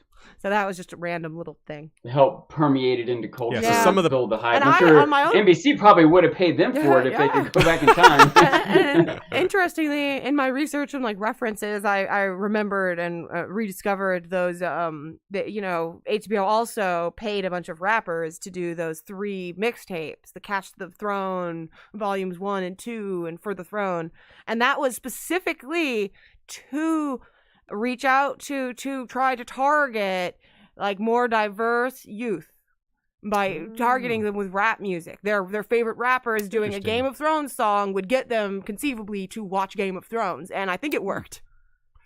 Well, whatever they did works in general. But just saying, like, but that's interesting to know. Even Game of Thrones had to do like very like targeted marketing, advertising. It wasn't just like word of mouth blowing up. Like they targeted people. That's clever. Makes sense. That's the new. It's a new normal, probably. I mean, not every show does that, obviously, but and they weren't doing it for season 1 before it was, before it took off. I think it was like, maybe we should commission a rap album to promote history of Westeros. That was another exciting thing for me personally, was connecting with people in person to like start talking about potential collaborations, because that is what happens at cons, is that you get to talking and then next thing you know you work together on something. And so I can I'll say it out loud here and vocalize it because I'm pretty excited about it. Our very own Brand the Builder, Brandon Winslow, who does a lot of 3D art, is going to do a House of the Dragon intro for our House of the Dragon coverage, like Yeah, how we have that'd be our cool. our special intro for these episodes. Anyways, he's going to be doing one for that, so I'm putting him on the spot there, but it's pretty exciting stuff to think about. Speak it into reality. No, Yeah. he was okay, final thoughts? I think anyone? I talked. Hmm? I was just gonna say I think I might have talked more about Better Call Saul than Game of Thrones. Well, it is It's on so the high air. in my mind It right is now. on the air right now, and Game of Thrones isn't. So That's one thing I haven't been able to watch, Sean, because I can't be in the same room as Aziz. yeah, we're not caught up yet. Mm. We haven't seen this Monday's episode still. It was anyway, so no spoilers. Yeah. I'll be careful. Next week, we have Chris Stewart from the History of China. We're going to talk about Yi Ti, so we're kind of back to Valar Rereadus for the World of Ice and Fire. By arrangement, by design, we have also started a new dynasty on our Crusader Kings 2 stream, and it's Yi Ti. So it's the Righteous Gemstone Emperors. we have... we have Garnet Gemstone is our first emperor. He issued a mask mandate in the first. He's insane. Our first character has mental issues, and he issued a mask mandate. No kidding. He made everyone at court wear masks. He's really handsome. Sorry, whoops. I punched the mic by accident. He's really handsome, so it's weird that he wanted people to wear masks because they're only the kind of masks that cover like this part. So it covers the top of your nose, your forehead, your cheeks. Not your mouth and nose. So it covers everything except your mouth and nose. So it's kind of funny to see a mask that covers everything except the part that we currently need to cover. And So they all have Batman cowls? yeah, Is that what it yeah, is? pretty much without the ears. And then at one point the game goes, the mask mandate expires, and he extended. So he extended the mask mandate. It's like way too real here. And we have characters named. We have our firstborn. We're Valyrian looking. We married we have multiple wives because it's ET. And our first children were Opal and Diamond, a boy and a girl. And we have a girl named Obsidian. And Oh, nice. and we have put people to death via tiger and metal bull. Yes, that's our preferred methods of execution. Lovich said, Asian themed playthrough, Aziz's love of incredibly bad puns. What could possibly go wrong? Yeah, we'll see. So that's Friday at 6 o'clock every Friday. Most Fridays at 6 o'clock Eastern. And we'll see you next Sunday for more of the regular Valar Rereadus. Let's issue some thanks, folks. Thanks for coming out live. You guys make these streams a lot better. Your comments and that's what this episode was all about. Yeah, specifically. especially this one, yeah. Thanks to Nina for her contributions on the regular. Thanks to all of our lovely patrons for the financial support that makes this all possible. Thanks to Joey, Jesse, Kevin for the music. Thanks to Michael Klarfeld for the video intro and maps. And for helping design clothes for me. We didn't mention too. that, but I did use art of his to design my own clothes for the con, and I will continue to do that. We've been talking. He's helping me to design like a werewood shirt and dress. Anyways, we have some. I don't know what it is, but we're designing fashion. Well, and if you didn't get enough Ice and FireCon coverage, head on over to Here Be Dragons. Stephen Stark and many of the Here Be Dragons folk were there, so they have their own experiences, own reports, own takes on some of the same events, stuff that we missed. That's one thing about a con, is there is just so much FOMO. You can't, I mean, of course, if you didn't go, there's even more FOMO, but even when you're there, you just can't do everything. You know, like stopping to eat means you're like, I'm going to miss something. So that's why it's good to hear from several people.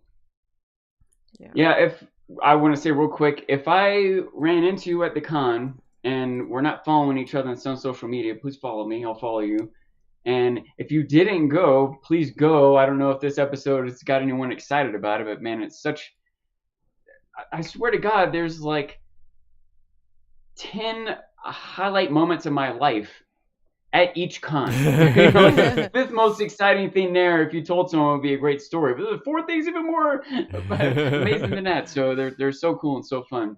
And I apologize if I didn't get a chance to meet you there. I'll try to make a point of meeting as many people as possible. But me too. Same here. Really encourage everyone to go. It can be hard to strike up a conversation with someone, I have to say, even myself, you might be like, oh, Ashea, everyone knows who you are. Why can't you just go up to someone? Well, that's really, really awkward to be like, hey, I saw you across the hall and I know you're a listener of mine. Hi. Yeah, like, I don't actually know your name. Well, sometimes I'm like, I know their name, but I feel very weird being the one to come up. So like, I feel it on my side. So if you were at the con, but didn't quite feel bold enough to come up and say hi, I'll just tell you that I can relate to that. I almost forgot the trivia answer. No pressure, but I do want you to feel better about coming up to me at least. Yeah. That's all. All right, so the trivia answer, and then we're done for today, folks. The question was, again, what are Tommen's cats' names? There's only 4 named cats in all of A Song of Ice and Fire. All 4 of them live at the Red Keep. There's Balerion, the cat that leads Arya downstairs, but Tommen's kittens are Boots, Lady Whiskers, and Sir Pounce. Yes.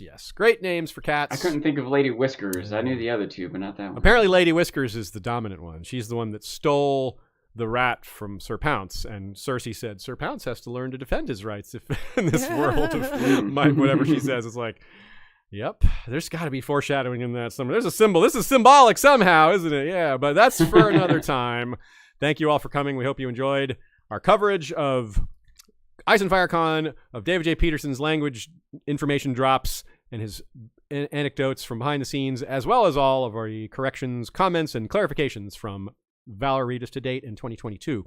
And if you want to see the Ice and Fire Con photos that were shared in this episode at your leisure, you can go to my Twitter at @MirrorNeesNot. I tweeted a photo album with like 250 pictures, but we'll be sharing more pictures soon. Yep. All right, folks. We'll see you next week for more Valar Rereadus.